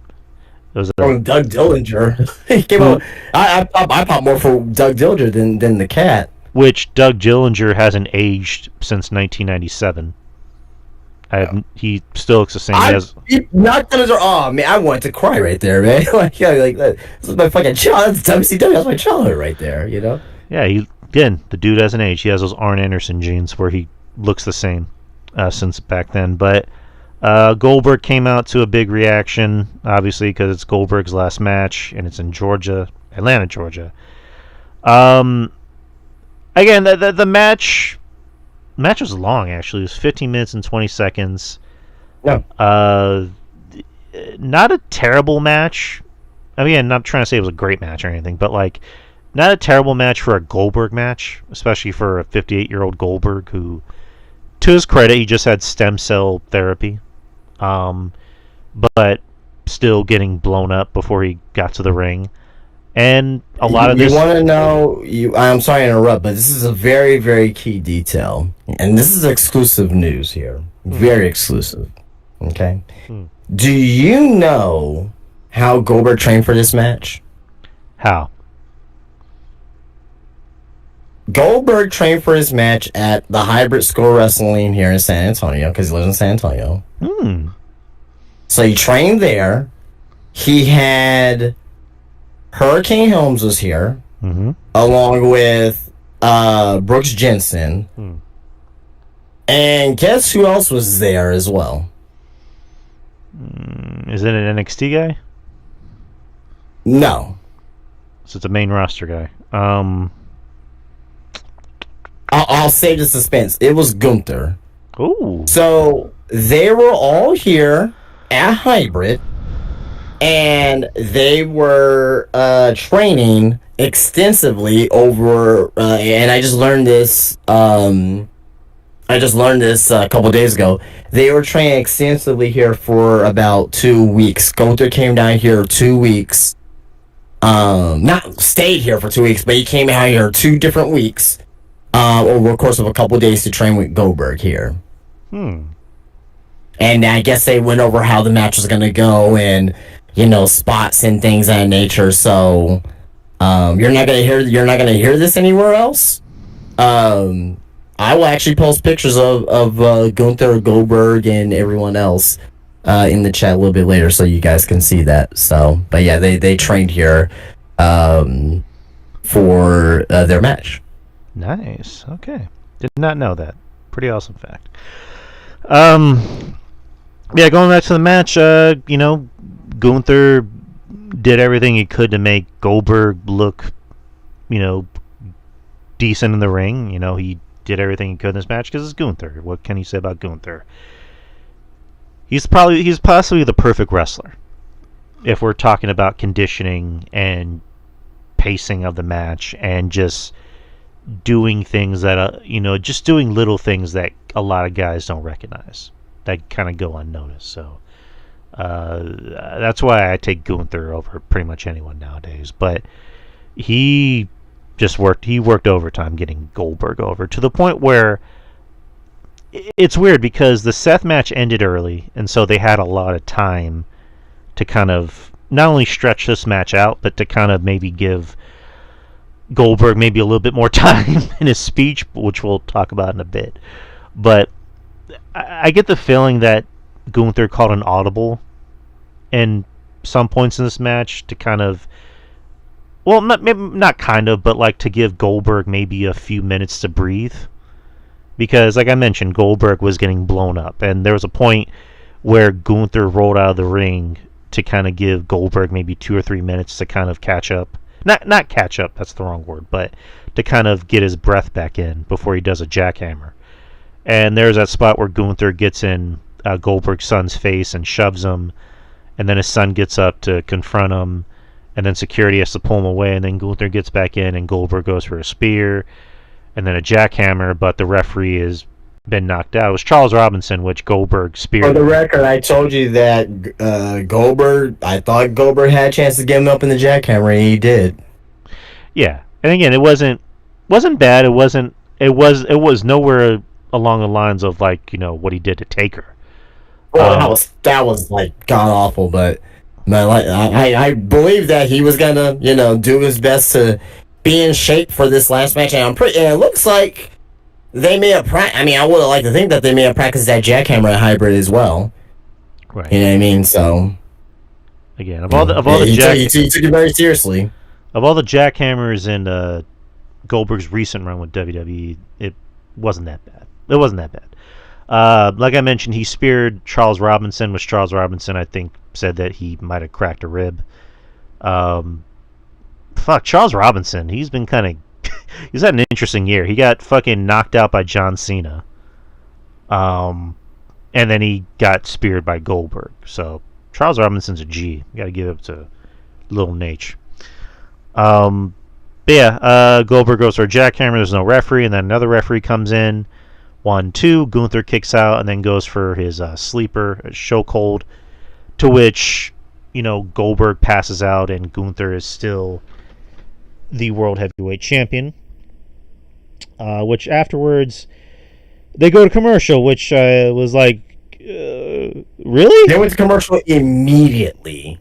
Which, again, we know the deal with these Saturday Night Main Event shows. Like I put it on Twitter, X, that all the other shows, like obviously Netflix, Raw, because Netflix bought the rights to Raw, so that's different. But like, NXT and SmackDown are USA owned, but they still have the option of being able to watch it on Netflix overseas, or if you have a VPN like moi, you can switch it to a VPN and watch it on there and not really worry about too many commercials. I mean, you still get commercials, but you just see like the vignettes or everything or whatever. But the pay-per-view, same thing. You get the option of switching over to a VPN and not having to worry too much about ads. NBC pretty much owns all of Saturday Night's Main Event, to where you don't even have the option of going over to Netflix. I mean, even if you switch to a VPN, you can watch it on YouTube, but you still get ads. So I don't know. These commercials, again, we get it. It's business. They need to pay their bills somehow, but they're fucking killing the shows. They're killing these Saturday Night's Main Event shows because, and also they put in these ads like at the worst possible fucking times. In this case, they put a fucking commercial on as soon as the match ended. Not even like during the match, but as soon as the fucking match ended. As soon as it was like 1, 2, 3, Gunther's music hits for like a split second, it was straight to commercial. I thought the show was over. I thought they ended the show early. Right.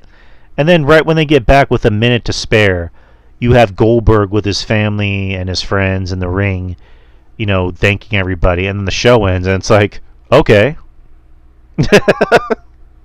To which I generally feel bad for Goldberg, man. Right, and then I generally do. Yeah. And then they posted the full, speech online. But I don't know. Again, I don't.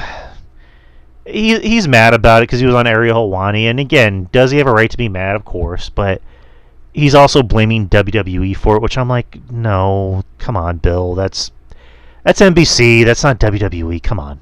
Well, I mean, yes and no. Yes, it is NBC, but it's also WWE how they time these matches as well. Like, you mean to tell me even with the Seth injury, we don't get to hear Goldberg have his speech for more than 30 seconds? Again, let me bring up another example. Do you remember, this was leading up to Mania, do you remember there was a bit with The Rock and Roman Reigns and Cody Rhodes and Seth Rollins where there's like 2 or 3 minutes left and The Rock is giving his promo and they're showing like the fan footage and they're showing somebody, like the guy holding the camera, doing this. You obviously can't see me do it, but it's like the go home signal to The Rock. And this is The Rock. Like, this is the guy who's like, he can like shoot somebody and nobody will bat an eye. But like, they're telling him to hurry it up. So I think if this were on a PLE, I think he would have had more time for his retirement speech, but this is on network cable. And again, to your, like what you just said, if they had timed it better, he should have had more time. Always been terrible. Like, I will say this about one of his weakest things is how he is with time. He is god awful with time.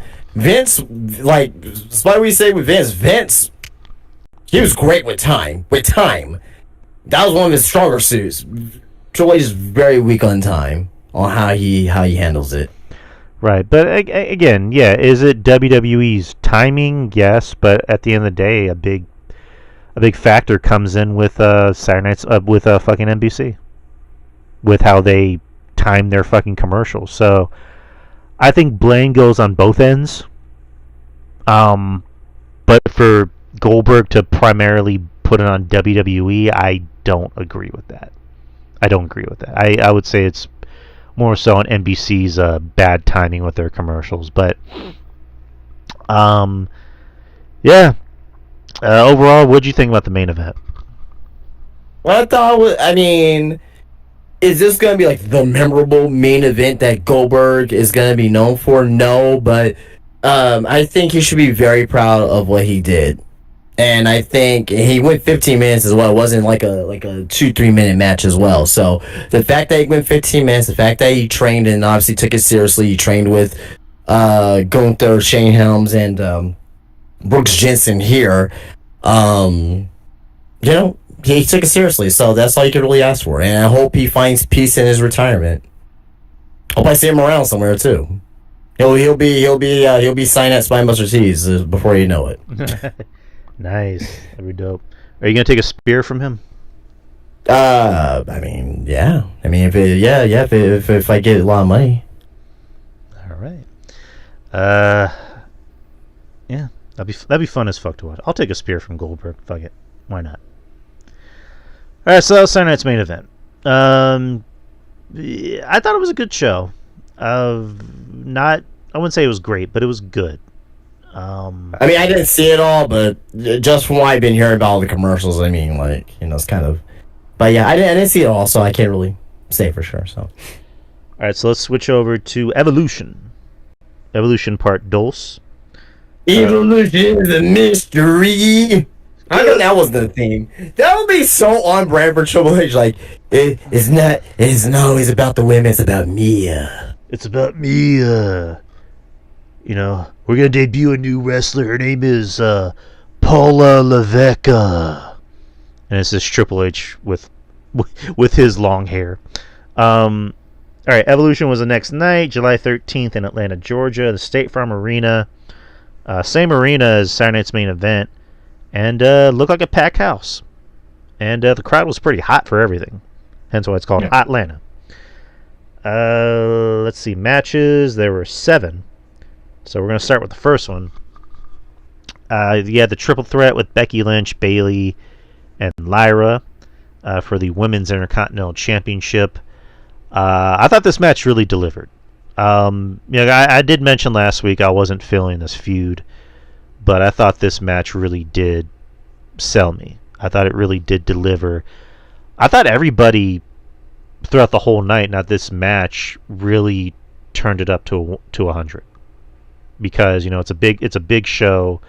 It's the all women show, so you got to really show out and not just come in here half-ass. And I thought all 3 of these women, well, I don't want to just say all 3 of these women, all 3 of these competitors, they came in and they just turned it up to 100.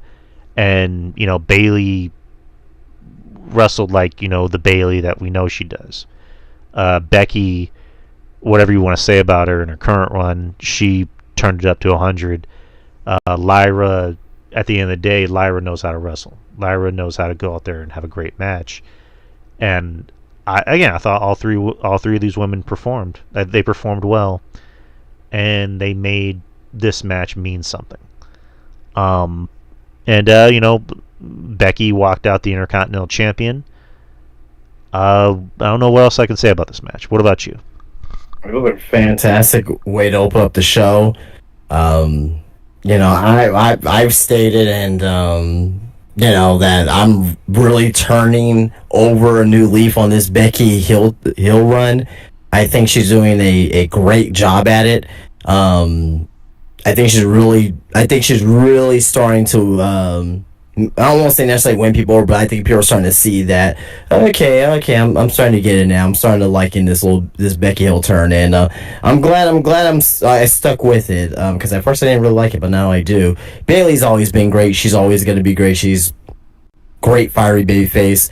Lyra, she's the future. She's damn good at what she does in the ring as well, and the fans are with her being involved with Bayley and Becky. This is the big boost that she's gonna need for her career, and I'm seeing her win the title back at SummerSlam, and Becky and Lyra's is gonna have another fucking fantastic match at SummerSlam because those two together, man, they are so damn good together in the ring. They have such a great chemistry. I guess it's the Irish blood. I don't know, but I really thoroughly enjoyed this match. Yeah, agreed. Next, as you had for the NXT Women's Championship, you had the Women's Champion Jacy Jayne, along with Fallon Henley and Jasmine Nix versus Jordynne Grace with Blake Monroe. I thought this was a really good match. I was actually looking forward to this match because I want to see how it worked out. I want to see how both women came out on TV, Right. and the fans, again, the fans love this match. They were cheering for Jordan. I think they were saying JC sucks or just JC in general, but JC looked great out there. Um, I like how it seems like they're committing to making JC's run mean something and not just be a one and done transitional champion, because I hate transitional championships. Like I don't like the idea of giving someone a title and just being like, oh, you're holding it because we want to give it to this other person. Like I don't like that. I think that's meaningless and very much a slap in the face to the person holding the title. So I like that they want to commit to it and make it mean something. Granted, JC does get beat up a lot as a world champion, but again, I like that they're making it mean something. And Jordan, I've said over time, I've done a 180 on her, personally, also professionally. It's weird because I've liked the pairing of Jordan and Blake. Every now and then you're going to get the oddball pairings of, Cool Hand Luke and the funny guy. And I like this pairing because I liked it for the 10 days that we had it. Because Blake was like, I need you. You're my muscle muffin. And Jordan being like, I don't feel comfortable, going to spas and doing stuff like this, but now I feel good about myself. And I thought they had good chemistry as this pairing. But, as we kind of know from what happened on Sunday, it didn't last long because Blake ended up costing Jordan the match, and then JC got the win, so she's still the women's champion. And again, I'm happy. I'm happy JC's, they're committing more to her title and being more serious. But I don't like the fact that the heel turn happened so quickly. Like I would. I was gonna ask you here. What do you think about, not what do you think about, but what do you think was longer? Did you think that the pairing of Blake Monroe and Jordan Grace was longer, or Y2AJ? I don't even remember Y2AJ, so that kind of tells you that. I mean, if anything, I would have just had. They made Y2AJ t-shirts. Yeah, you literally just made me remember that because I forgot that was a thing, but. If anything, you just would have done the traditional thing of have JC win by being a heel, and just keep this Blake Jordan thing going. And while that's happening, Jordan is still chasing JC for the title. But also, what was another telling sign of it was the winner of this match was going to face Masha for the TNA Women's Championship or Knockouts Championship at a Slammiversary, so it was very telling of like, well, they're not going to do face versus face. It would make more sense logically to have a heel versus Masha. So, do you think Masha Slamovich is going to win the Knockouts? Oh, sorry, the NXT Women's Championship? No. No. I think they're going to give it to JC. So you think she's going to be Knockouts champion and Knockouts champion and women's champion for NXT? I think that's the way it looks because, like I mentioned before, I think they're committing to JC being taken more seriously and not just like a one and done champion. I wouldn't mind if Masha won the NXT Women's Championship because, as much as I've enjoyed this partnership with TNA, it does seem very one-sided at times. Where you got it is. There's nothing. There hasn't been TNA's way. I think Masha winning would actually kind of be good. You know what I mean? And also as well, this would get Masha Slamovich on WWE TV, and possibly people probably, and WWE's probably gonna end up, poking Masha from TNA anyway too. So right, I wouldn't mind if Masha won because I liked what I've seen from Masha. I think she's very, very good. I think that benefits her more because that gets her more TV time, and like you mentioned, eventually WWE is going to want her on their roster.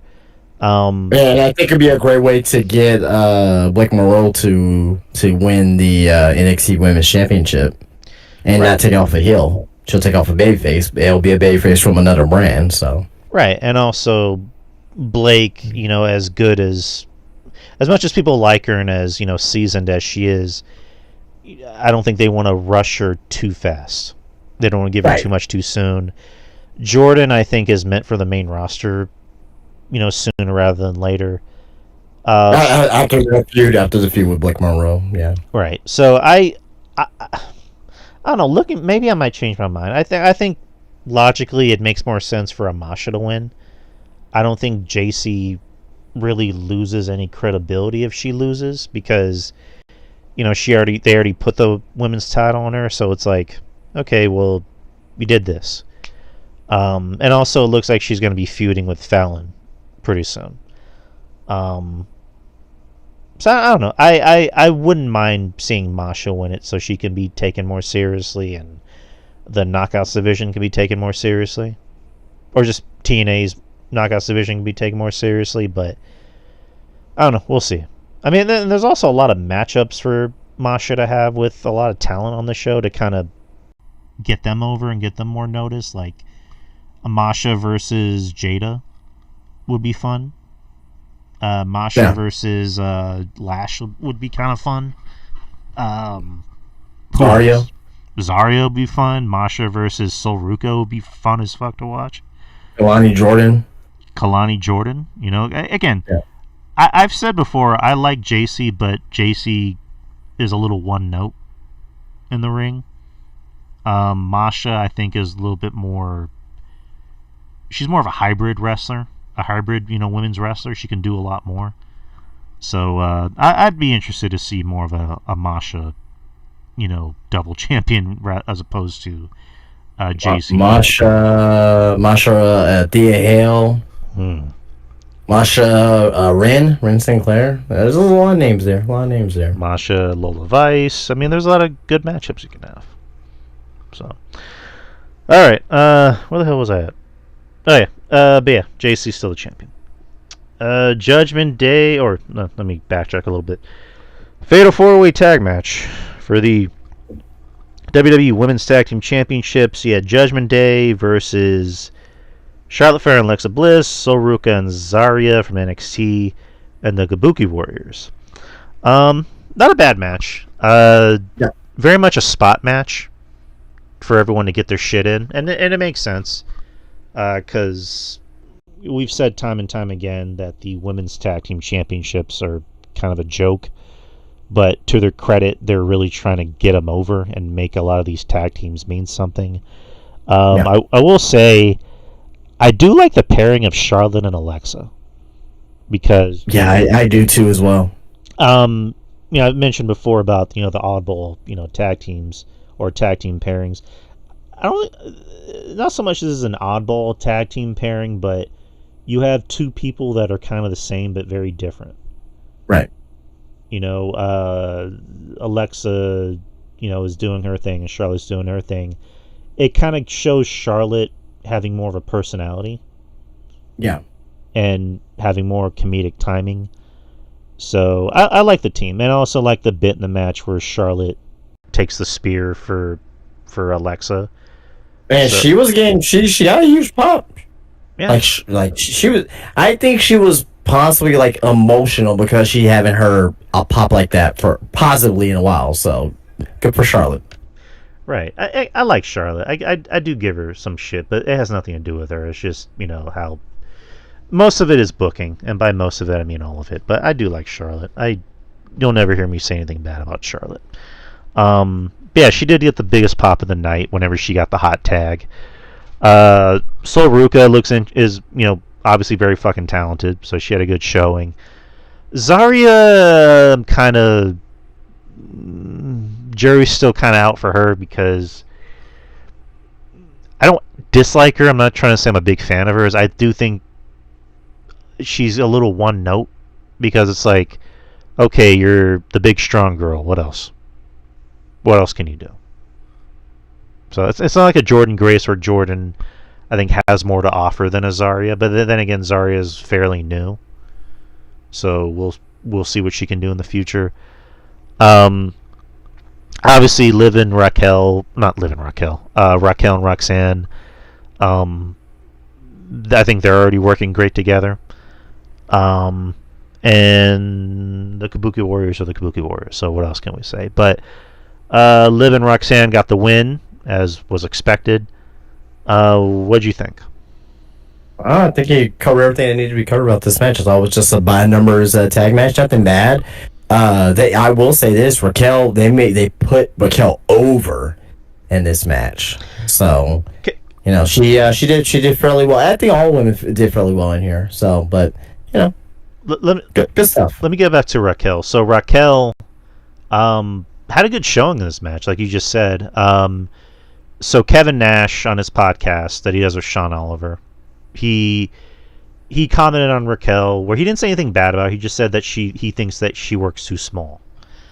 And Raquel took it with stride. She commented and said, "You know what? You're right. Like if anyone's gonna tell me, how to improve and how to get better, it's Kevin Nash. Because people call Raquel Big Mommy Cool, kind of like how they called Kevin Nash Big Daddy Cool. So Raquel took that advice and she was out there just like pummeling everybody, just going through everyone and actually working like a fucking big woman.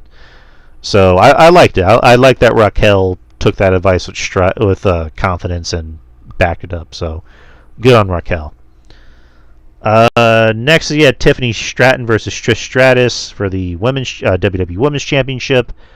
Very quick match. Trish, I gotta say for Trish, she knows how to bump. She knows how to bump and sell. She's almost kind of like a female Dolph Ziggler in a way. And she went out of her way to make Tiffany look like $1 million, and she's doing this at almost 50 years old. Trish Stratus is, and she's still bumping crazy like that. Yeah, she probably does it better than most women on the roster, and by most I mean a lot. But yeah, this match was very quick. I don't really think there's really much I can say about it, but Tiffany got the win. Tiffany looked great out there, and Trish at how old? Trish was. She's gonna be 50 this year. Yeah, I just said that. Well, she's gonna be 50 in December, so she's still 49. But looked amazing. I believe she said she's gonna work more dates for WWE, which I wouldn't mind. I mean, more Trish is fine with me. But again, I got really nothing else to add to this match other than it was quick and it was fun. It did its job. What about you? Same. It was very inoffensive. Put Tiffany over big. Both women look great here. So, don't really have much to add. All right. Next is you had Jade Cargill.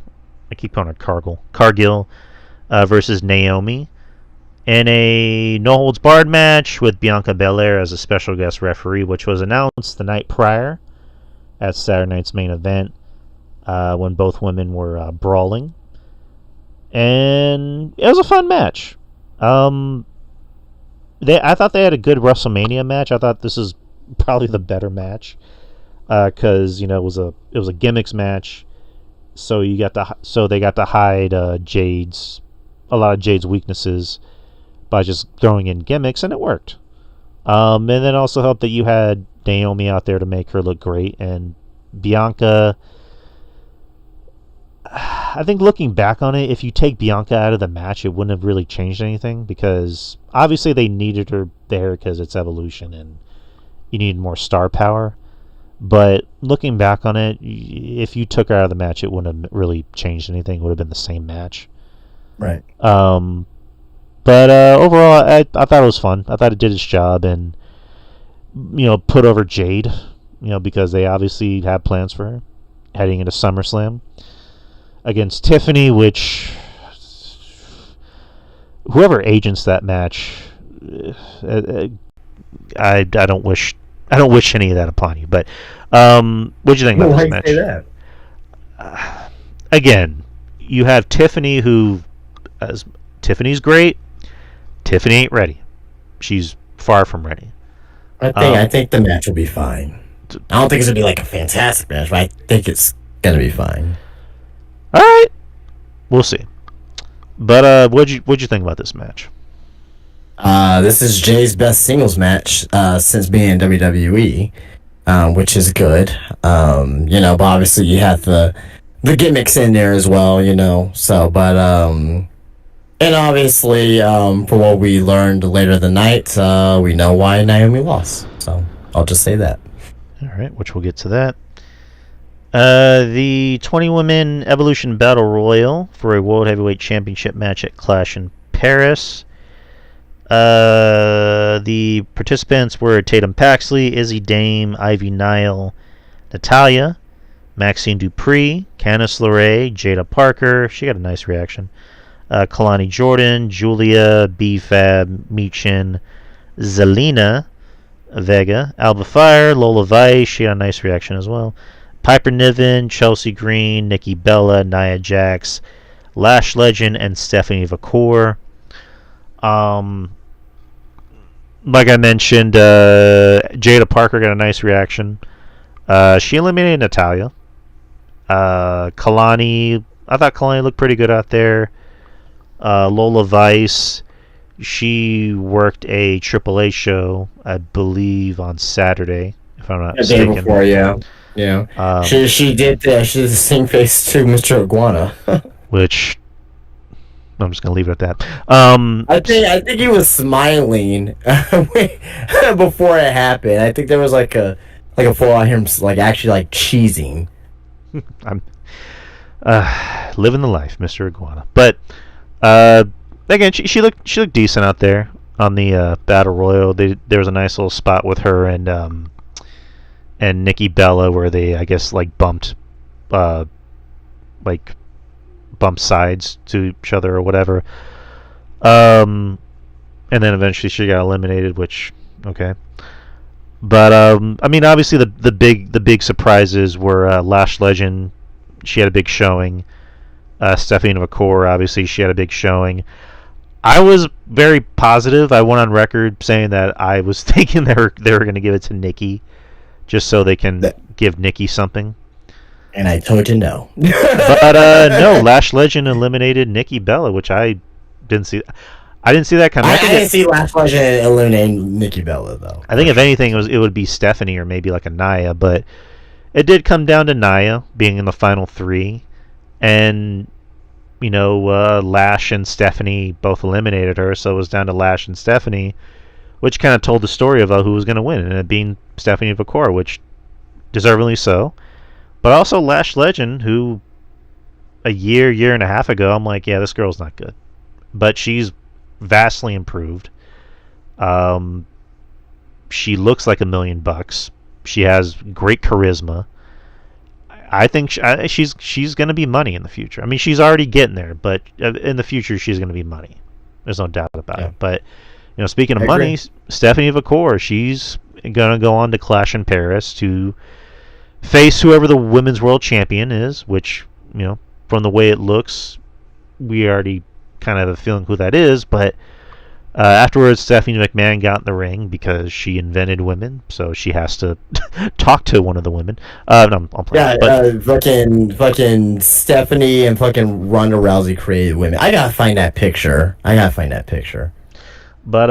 Stephanie Vacour, talked where she said, "Listen, English isn't my first language, but wrestling is." So that's the gist of the promo. But thoughts on the Battle Royal? It was a fun Battle Royal for what it was. Stephanie Vacour winning was the right decision. Great spots with Lash Legend and Kalani Jordan, and it's the run of the mill Battle Royal. Nothing super special, but I thought it was fun. A fun time. All right, so now we're on to the main event, which was for the Women's World Championship. You had Io Sky versus Rhea Ripley. I think everyone knew that this match was going to be good. I mean, these two always have good matches. The story going in is that Rhea has never beaten Io in a match, whether it's a singles match or a tag match. She has never beaten her, ever. Ever. She's never beaten her.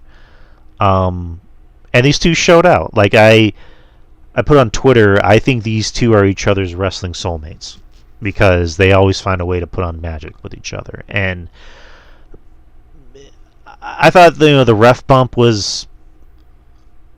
I got why, because I guess they wanted to stretch out the match, but I don't think it was needed. I don't think you needed that ref bump. But yeah, they did. I think it made the match better because you had like fucking some fucking insane spots that happened. Without that ref bump, we wouldn't even have that spot. Right. But yeah, they did brawl outside the ring, and yeah, it did give the match a little extra something. It did kind of raise that question of like, okay, realistically, who's winning, who's coming out? Is there going to be an interference, which technically there was? But I was actually thinking, is this going to be where maybe a Britt Baker makes her debut and goes after Rhea Ripley and costs her the match? It was kind of in the back of my head, but are you going to see a hooded female figure come out? But no, that's not what happened. The thing is, I wasn't even thinking about Naomi, and I should have, because for the whole time I'm thinking Naomi's going to go after Tiffany because she's on SmackDown. But as we all know, with Money in the Bank, you can go after a champion of your choosing on each brand. So she comes out. I wasn't even thinking about it, but she comes out. The place goes nuts. And she cashes in her Money in the Bank. She throws out Rhea and does her finisher on Io, and now she's the new Women's World Champion. Which the match itself was already great. Yeah. The moment is what really not only made the match mean something more, but it made the show mean more. It made the show mean something more.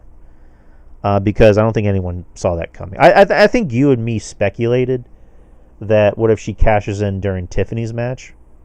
Right. But we didn't even think about the main event. Right. So. Well, I mean, I think it was because of Jay's involvement. She won Queen of the Ring, and you know what I mean. But I guess that that match was a blow for them. Have Jay win. She won the feud. So there you go. Which Bianca is going to be involved in that somehow. Yeah. Congrats to Naomi. I mean, Naomi. We all know what she went through. She did the whole thing with Sasha, and then she went to TNA and got better in the ring, and then came back, and for a while was a little stagnant, and then she found this new heel character, which I think a lot of people were a little like, how is she going to pull it off? But she's been able to pull it off because Naomi has a lot of personality. She has great charisma, and she looks like she's having so much fun as being this heel character. And I don't know. I laugh whenever she does her evil cackle. I don't know why. I just think it's funny. Yeah, congrats to Naomi. Like, a lot of this is culminating into this moment. So good for Naomi. But that was Evolution. Overall, this is clearly a top 5 pay-per-view of the year. Like, for me, it's a top 3. I'm gonna have to really go back and think about. Well, that and Elimination Chamber, I think, are my favorite pay-per-views of the year. Fuck it, I'm giving this an A. This gets an A from me. Favorite match of the night? There's a lot of them. The main event was great, but the main event... Well, fuck it. The main event was great. The main event was my favorite match of the night. I thought the triple threat was really good, too. That's kind of a close second, but the main event was just... It was so much. It was so much more. Like, there was so much more to it. And then, I can't even think of a least favorite match of the night, because there were no bad matches. I think if I had to choose a match that was maybe I didn't like as much as all the other matches, and it wasn't even bad, but the Battle Royal. I think you kind of probably you probably didn't need the Battle Royal, but I get why, because it's Evolution and it's all women, and you want everybody to get noticed. And it had implications for it too as well. It had importance. Yeah, I know. I get what you mean. Then if Vaquer was on the show, then good God, man, I would not want to see what X would look like. Exactly. But yeah, I would say by default that's my least favorite match, and that's not even because it was bad per se. It just compared to every other match. It's just like, well, I didn't hate it or dislike it. I just probably liked it a little less than all these other matches. So, but what about you? How'd you feel? About what? Well, about the match, about the match, or the main event, or whatever. How'd you feel about the main event and the aftermath, and also overall letter grade, least and favorite match of the show? Well, we'll start off with a number grade. I don't do letters, but it was a 9 out of 10 show. 9 out of 10. I think top to bottom, the best WWE pay-per-view as far as like match 1 through match whatever it was, 6 or 7, whatever it was, right? Another thing about this too as well, this should tell WWE 2 things. 1, you need another women's pay-per-view. It should be a yearly thing. 2, actually 3 things. 2, and I'll ask you this question first. Do you think that WWE should look into doing a all-women's show for 1 hour a week? Yes. That can be, yeah, I agree. I think they should like film it either before or after Raw and make it important. Put it on Peacock, make it important, and actually have title matches on there, continue feuds. I think that would be something that people will want to see. Yeah, I mean, I think I think a lot of people have been pitching this, not just us, but like, yeah, just do like a 1 hour show. It doesn't need to be 2 hours. Just do a 1 hour show. That's really all you need. I mean, if you can do an not evolution, but if you can do an Evolve show for an hour, and if you can do this LFG show, do a fucking women's show. You have all the talent in the world in one company. This is probably the deepest women's roster that WWE has ever had, like ever. Yeah. Where it's like, you can choose from future talent, like Jada Parker, for example. I mean, I've been talking about her a lot. Like she's going to be a future player. Lash Legend, obviously future player. Lola Vice, future player. Kalani Jordan, another future player. So just do an hour. That'd be fucking cool as fuck. Do an hour. That's all you need. Yeah. And also on top of that as well, the main event to me solidifies Io Sky as my favorite wrestler right now. Mm-hmm. She's always been my favorite women's wrestler for a while, but she's my favorite wrestler right now. She is phenomenal. I don't think a lot of people really appreciate Io until she won the women's championship the second time, and now they're starting to see her by. We're like, okay, I get it. She's very popular with the crowd now, very over. It took her a while to get there, but she's there now, and she's not as popular as Liv or Rhea, but she's like right there. She's not as popular as I don't think she's not even as popular as like a Bianca, right? Or maybe they're probably on the same level right now. But man, she is fucking fantastic. To me, the best women's wrestler in the world right now is Io Sky, and she's absolutely my favorite. I adore her. As far as this match is concerned, 5-star match, best match of the night. I don't know if I'll have the best women's match this year. I still have that triple threat at WrestleMania, but just because the stakes is WrestleMania, the magnitude of it all, man. But man, if you say that this match here is your favorite women's match of the year, man, like, I don't blame you. But the women right now in WWE, they are the MVPs of the company right now. They're the MVPs. Mm-hmm. If the women were not around, doing what they're doing, WWE will be a complete shit show. But luckily the women are there, and luckily they are the ones that are holding it up right now. And I think it's the first time it's been like that in a long time, probably since the pandemic, when um uh when Sasha and Bailey was doing the thing during the pandemic. I think that's the last time that the women were really holding the show up. So, fantastic match, 9 out of 10 show. To me, was the show of the weekend as well. I think AEW had overall the more better in ring total. The better in ring. Well, it's just is what it is, Drew. Like, I think they had the better in ring, but sorry. But the better show, I will say, will be Evolution. Just because it was only 7 matches. If AEW had only 7 matches, I probably would have said maybe AEW probably been a better show. But it's not to compare or anything of that nature. I think both shows were great, and I thought it was a damn good a good weekend of pro wrestling. Minus NXT, which was not a great show.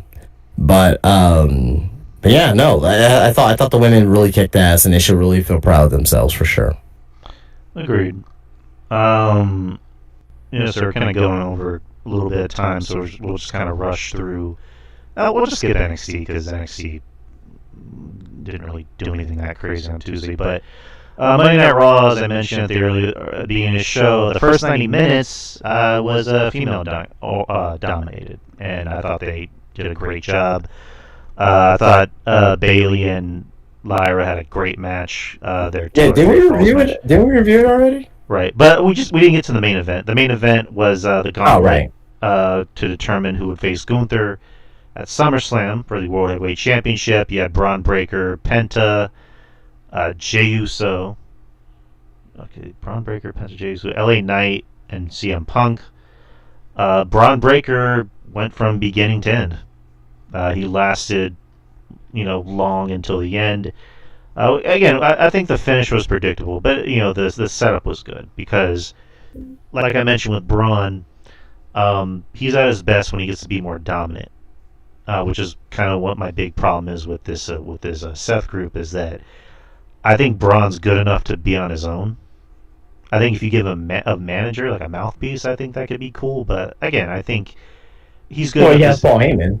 Right. I mean, if you have Paul Heyman, you're fine. Or unless you're what else do you want? But yeah, I get what you're saying. I get what you're saying. Unless you're Curtis Axel. But that's not here or there. But yeah, I think Braun's good enough to be on his own. But yeah, he went out there and just showed out and just ran through everybody, and he did a great job. At the same time, setting up other feuds. Then CM Punk came out and they wrestled, and then Punk won, which was expected. So he's going to face Gunther at SummerSlam. And then afterwards, Roman Reigns came out to a huge pop. Huge pop. It was gargantuan, yeah. Which I put on Twitter, whether you like Roman or don't, he adds an aura to the show that not a lot of people add. That's true. That's missing. And, granted, that was, a good 10 years of pushing until WWE was like, hey, let's just have him be a heel. Or I think that was more so Roman's decision of like, I'm not coming back unless I'm a heel. So, and it worked. To their credit, it worked. Yeah, it was nice seeing. It was nice seeing Roman back. As much as I'm not really a big Roman guy, it is nice to have Roman on the show. And this does set up SummerSlam, which, from the looks of it, I do think it's going to be. I don't think it's going to be Roman versus Braun as a singles match. I think it might even be a tag match. It might be Roman and Jay versus Braun and Braun. Yep. Which makes sense. And also, maybe this is me overanalyzing. So Roman's going to be doing the Street Fighter movie. Maybe they want to have it be a tag match so he's taking less bumps. It's kind of my opinion, but yeah, that was Raw. Again, very, very, very good Raw. Especially that first 90 minutes. Yeah, I don't know if you have any thoughts about that.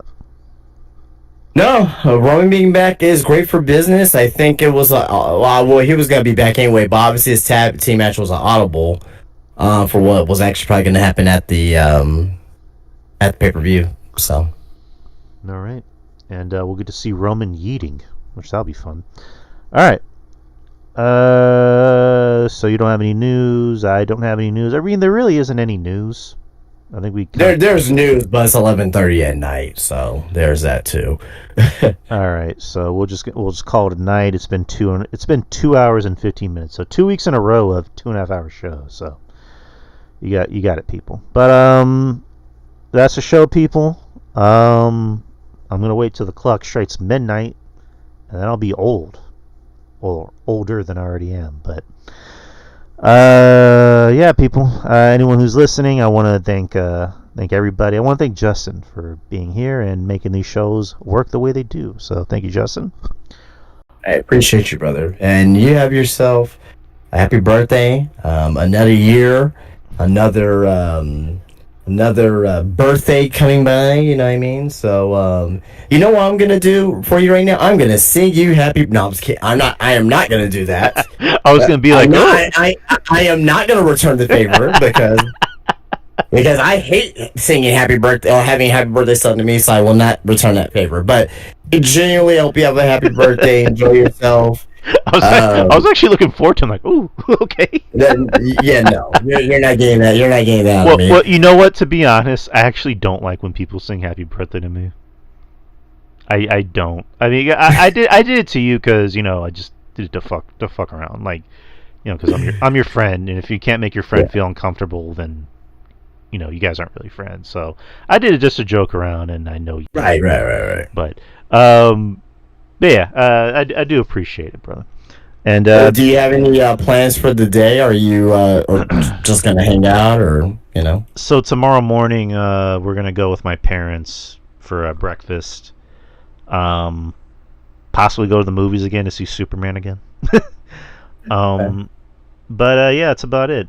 Also, Betty does appreciate your comments for what you said about our cat. Oh, well, yeah, of course, yeah. And that was a fucked up situation. Yeah, I mean, I told her what you said, and she was like, oh. She's like, it does make us happy knowing that someone looked out for our cat Rocket. So yeah. But she does appreciate that, and I do appreciate it as well, so thank you, sir. Yeah, no problem. Yeah, July hasn't been kind. July has not been kind to our household. I didn't tell you this, so I've had some car troubles. I mean, the car is working fine. Like, it's obviously drivable, but just some bad luck. So on Friday, I was getting breakfast before work, and I was at Whataburger. So the woman tells me to go to the second window. I'm like, all right, cool. And at those second windows, they're like so freaking far away. So you have to kind of lean in a little closer so you can get your food. I back up. There wasn't a car there. I made sure there wasn't a car there. I back up, and I hit either that like yellow pole or that piece of wall because I just heard poof.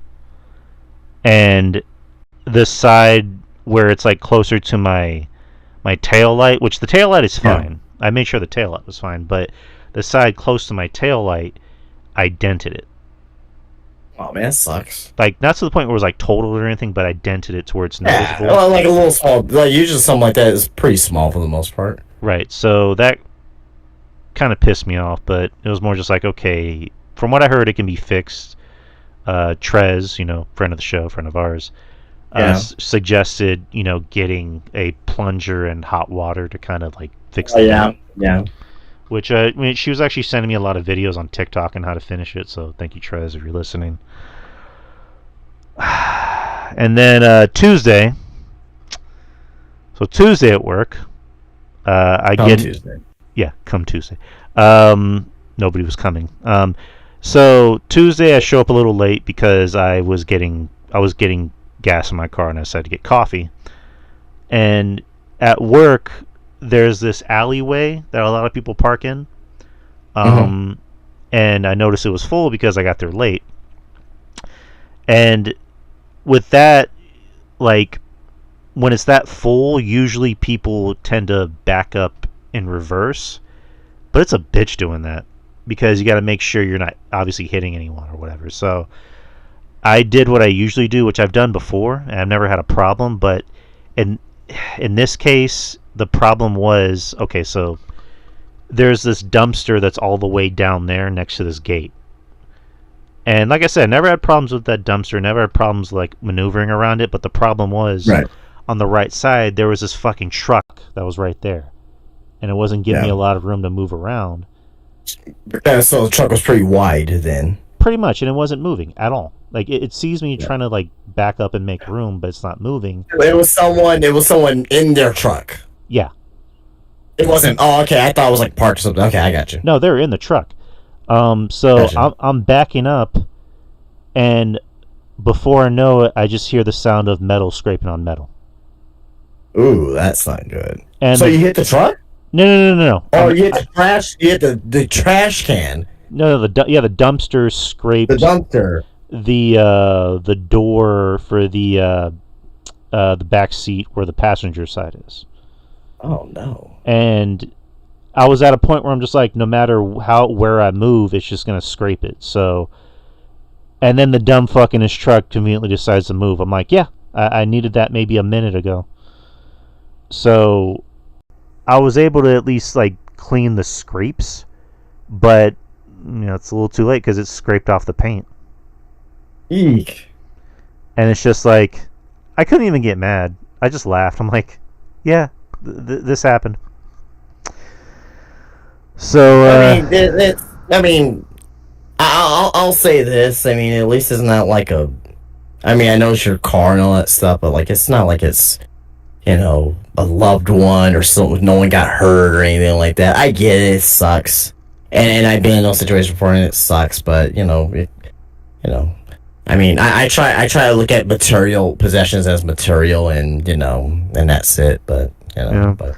It's one of those things of like, in 3 years I've had this car, no problems, but then this happens.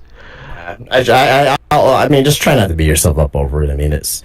I mean, at the end of the day, you never know. You may get a new car by the end of this year, and all this will probably won't matter, right? You know what I mean? So right, it's just it's one of those things. I lost my car this year. I lost what I paid for this year, and I ended up getting a new car, so I'm happy with what I got now. But at the time, it sucked. But now I'm in a better place. So, Yeah, I mean, it's just like I accepted that it happened, and I got mad, but I'm just like it. I don't know. It's one of those things that, like, it could have been avoided, and I wish it didn't happen. I wish July hadn't been a shit show. But, we're only halfway through it too, unfortunately. Yeah, we just got a few more weeks, but whatever. It is what it is. I can't spend more time bitching about it. If I just bitch about it the whole time, I'm just gonna waste time. So I'm just gonna see what I can do to try and fix the situation. But again, the car still works. Obviously, I didn't really damage anything. John Smith and YouTube. What's up, John? I mean, the show's already over, but we're still bullshitting over. The car is obviously still drivable, and it's not completely fucked up. It just has a pretty bad scrape and a dent, but nothing to where it fucks up the car or anything. But right, again, it's one of those things like I wish it didn't happen. If I had to like wave a magic wand and go back in time, I could prevent it from happening. But we don't live in a fantasy world, unfortunately. I wish we did. Unfortunately, yeah. But I like how there's people still that are now just joining in when we're finished. Yeah, but the later the better. CM Goof is asking me who fucked up your car. Who do we need to kill? I fucked up my car, so you need to kill me. Goof. I hope you don't kill me, but do what you gotta do. All right. Well, we're wrapping up, people. We're already doing 2.5 hours, so we got to call it a night. But thank you to everybody who is tuning in. Thank you to everybody who tunes in on the download, on the YouTube replays, and like I always mentioned, subscribe to the YouTube channel. We're currently at 150, so it'd be nice to get those numbers up, and also to eventually get that YouTube money. Get paid by the do you know the requirements for YouTube? Monetization? I believe it's 1,000 subscribers with like a certain amount of like minutes watched. Yeah. It's a lot tougher now. Yeah, I think if we started this like a decade ago, it would have been a lot easier. But, and also I've been like toying around in my head the thought of like doing the Twitter premium thing, just to kind of see how that works out. But I don't know. We'll see. Well, apparently, because I brought up the YouTube show, you said that if we started this a decade ago, right, that it would be a lot better, right? Yeah. Apparently we're doing this show 36 years ago. What do you mean?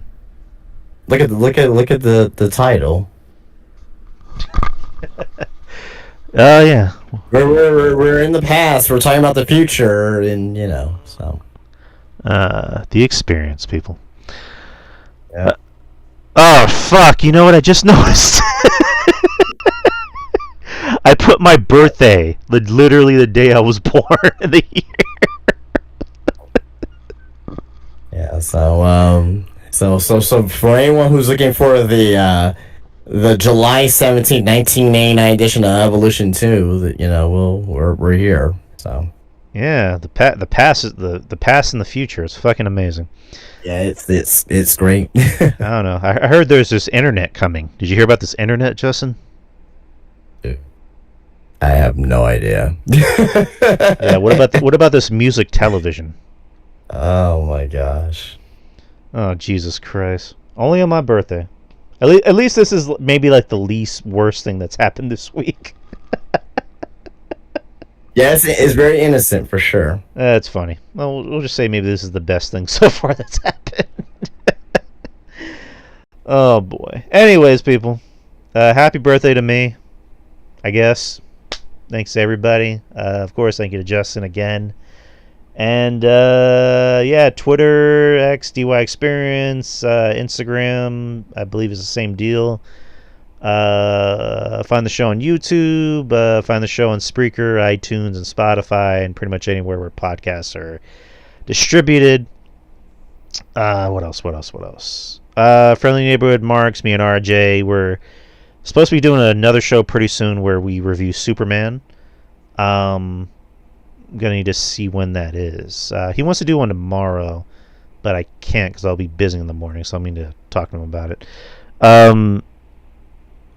And then me and Ruben, Culture Attack, and me and Jeff Lippman when we review NXT shows. We don't have a name for that technically. It's still the experience. I would like to give it a different name just to spice it up a little bit. But and then shout out to all of our friends who do support us and love us and do anything for us. So and of course thank you to Mish for giving us the platform to do this show on the Wrestling Soup Discord. But Justin, tell them about Spinebuster Tees.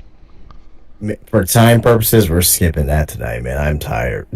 Okay. Well, I'll do it. If you guys really made to the end here and you really cared, just go back and listen to another previous podcast. I'm exhausted. Well, for my birthday. Well, if you may, if you let me, I will do the Spinebuster Tees plug. No, don't. I can do it. I can do it really quick. Give me watch me.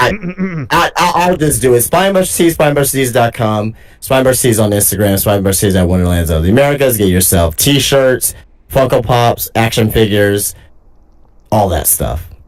There. All right, there you go. SpineBushTees, Anyways, people, we're done. Good night. Have a good night and a good weekend, and be safe. And we will see y'all back next week, same time, same channel. Peace out. And happy birthday, Drew. Thank you, Justin.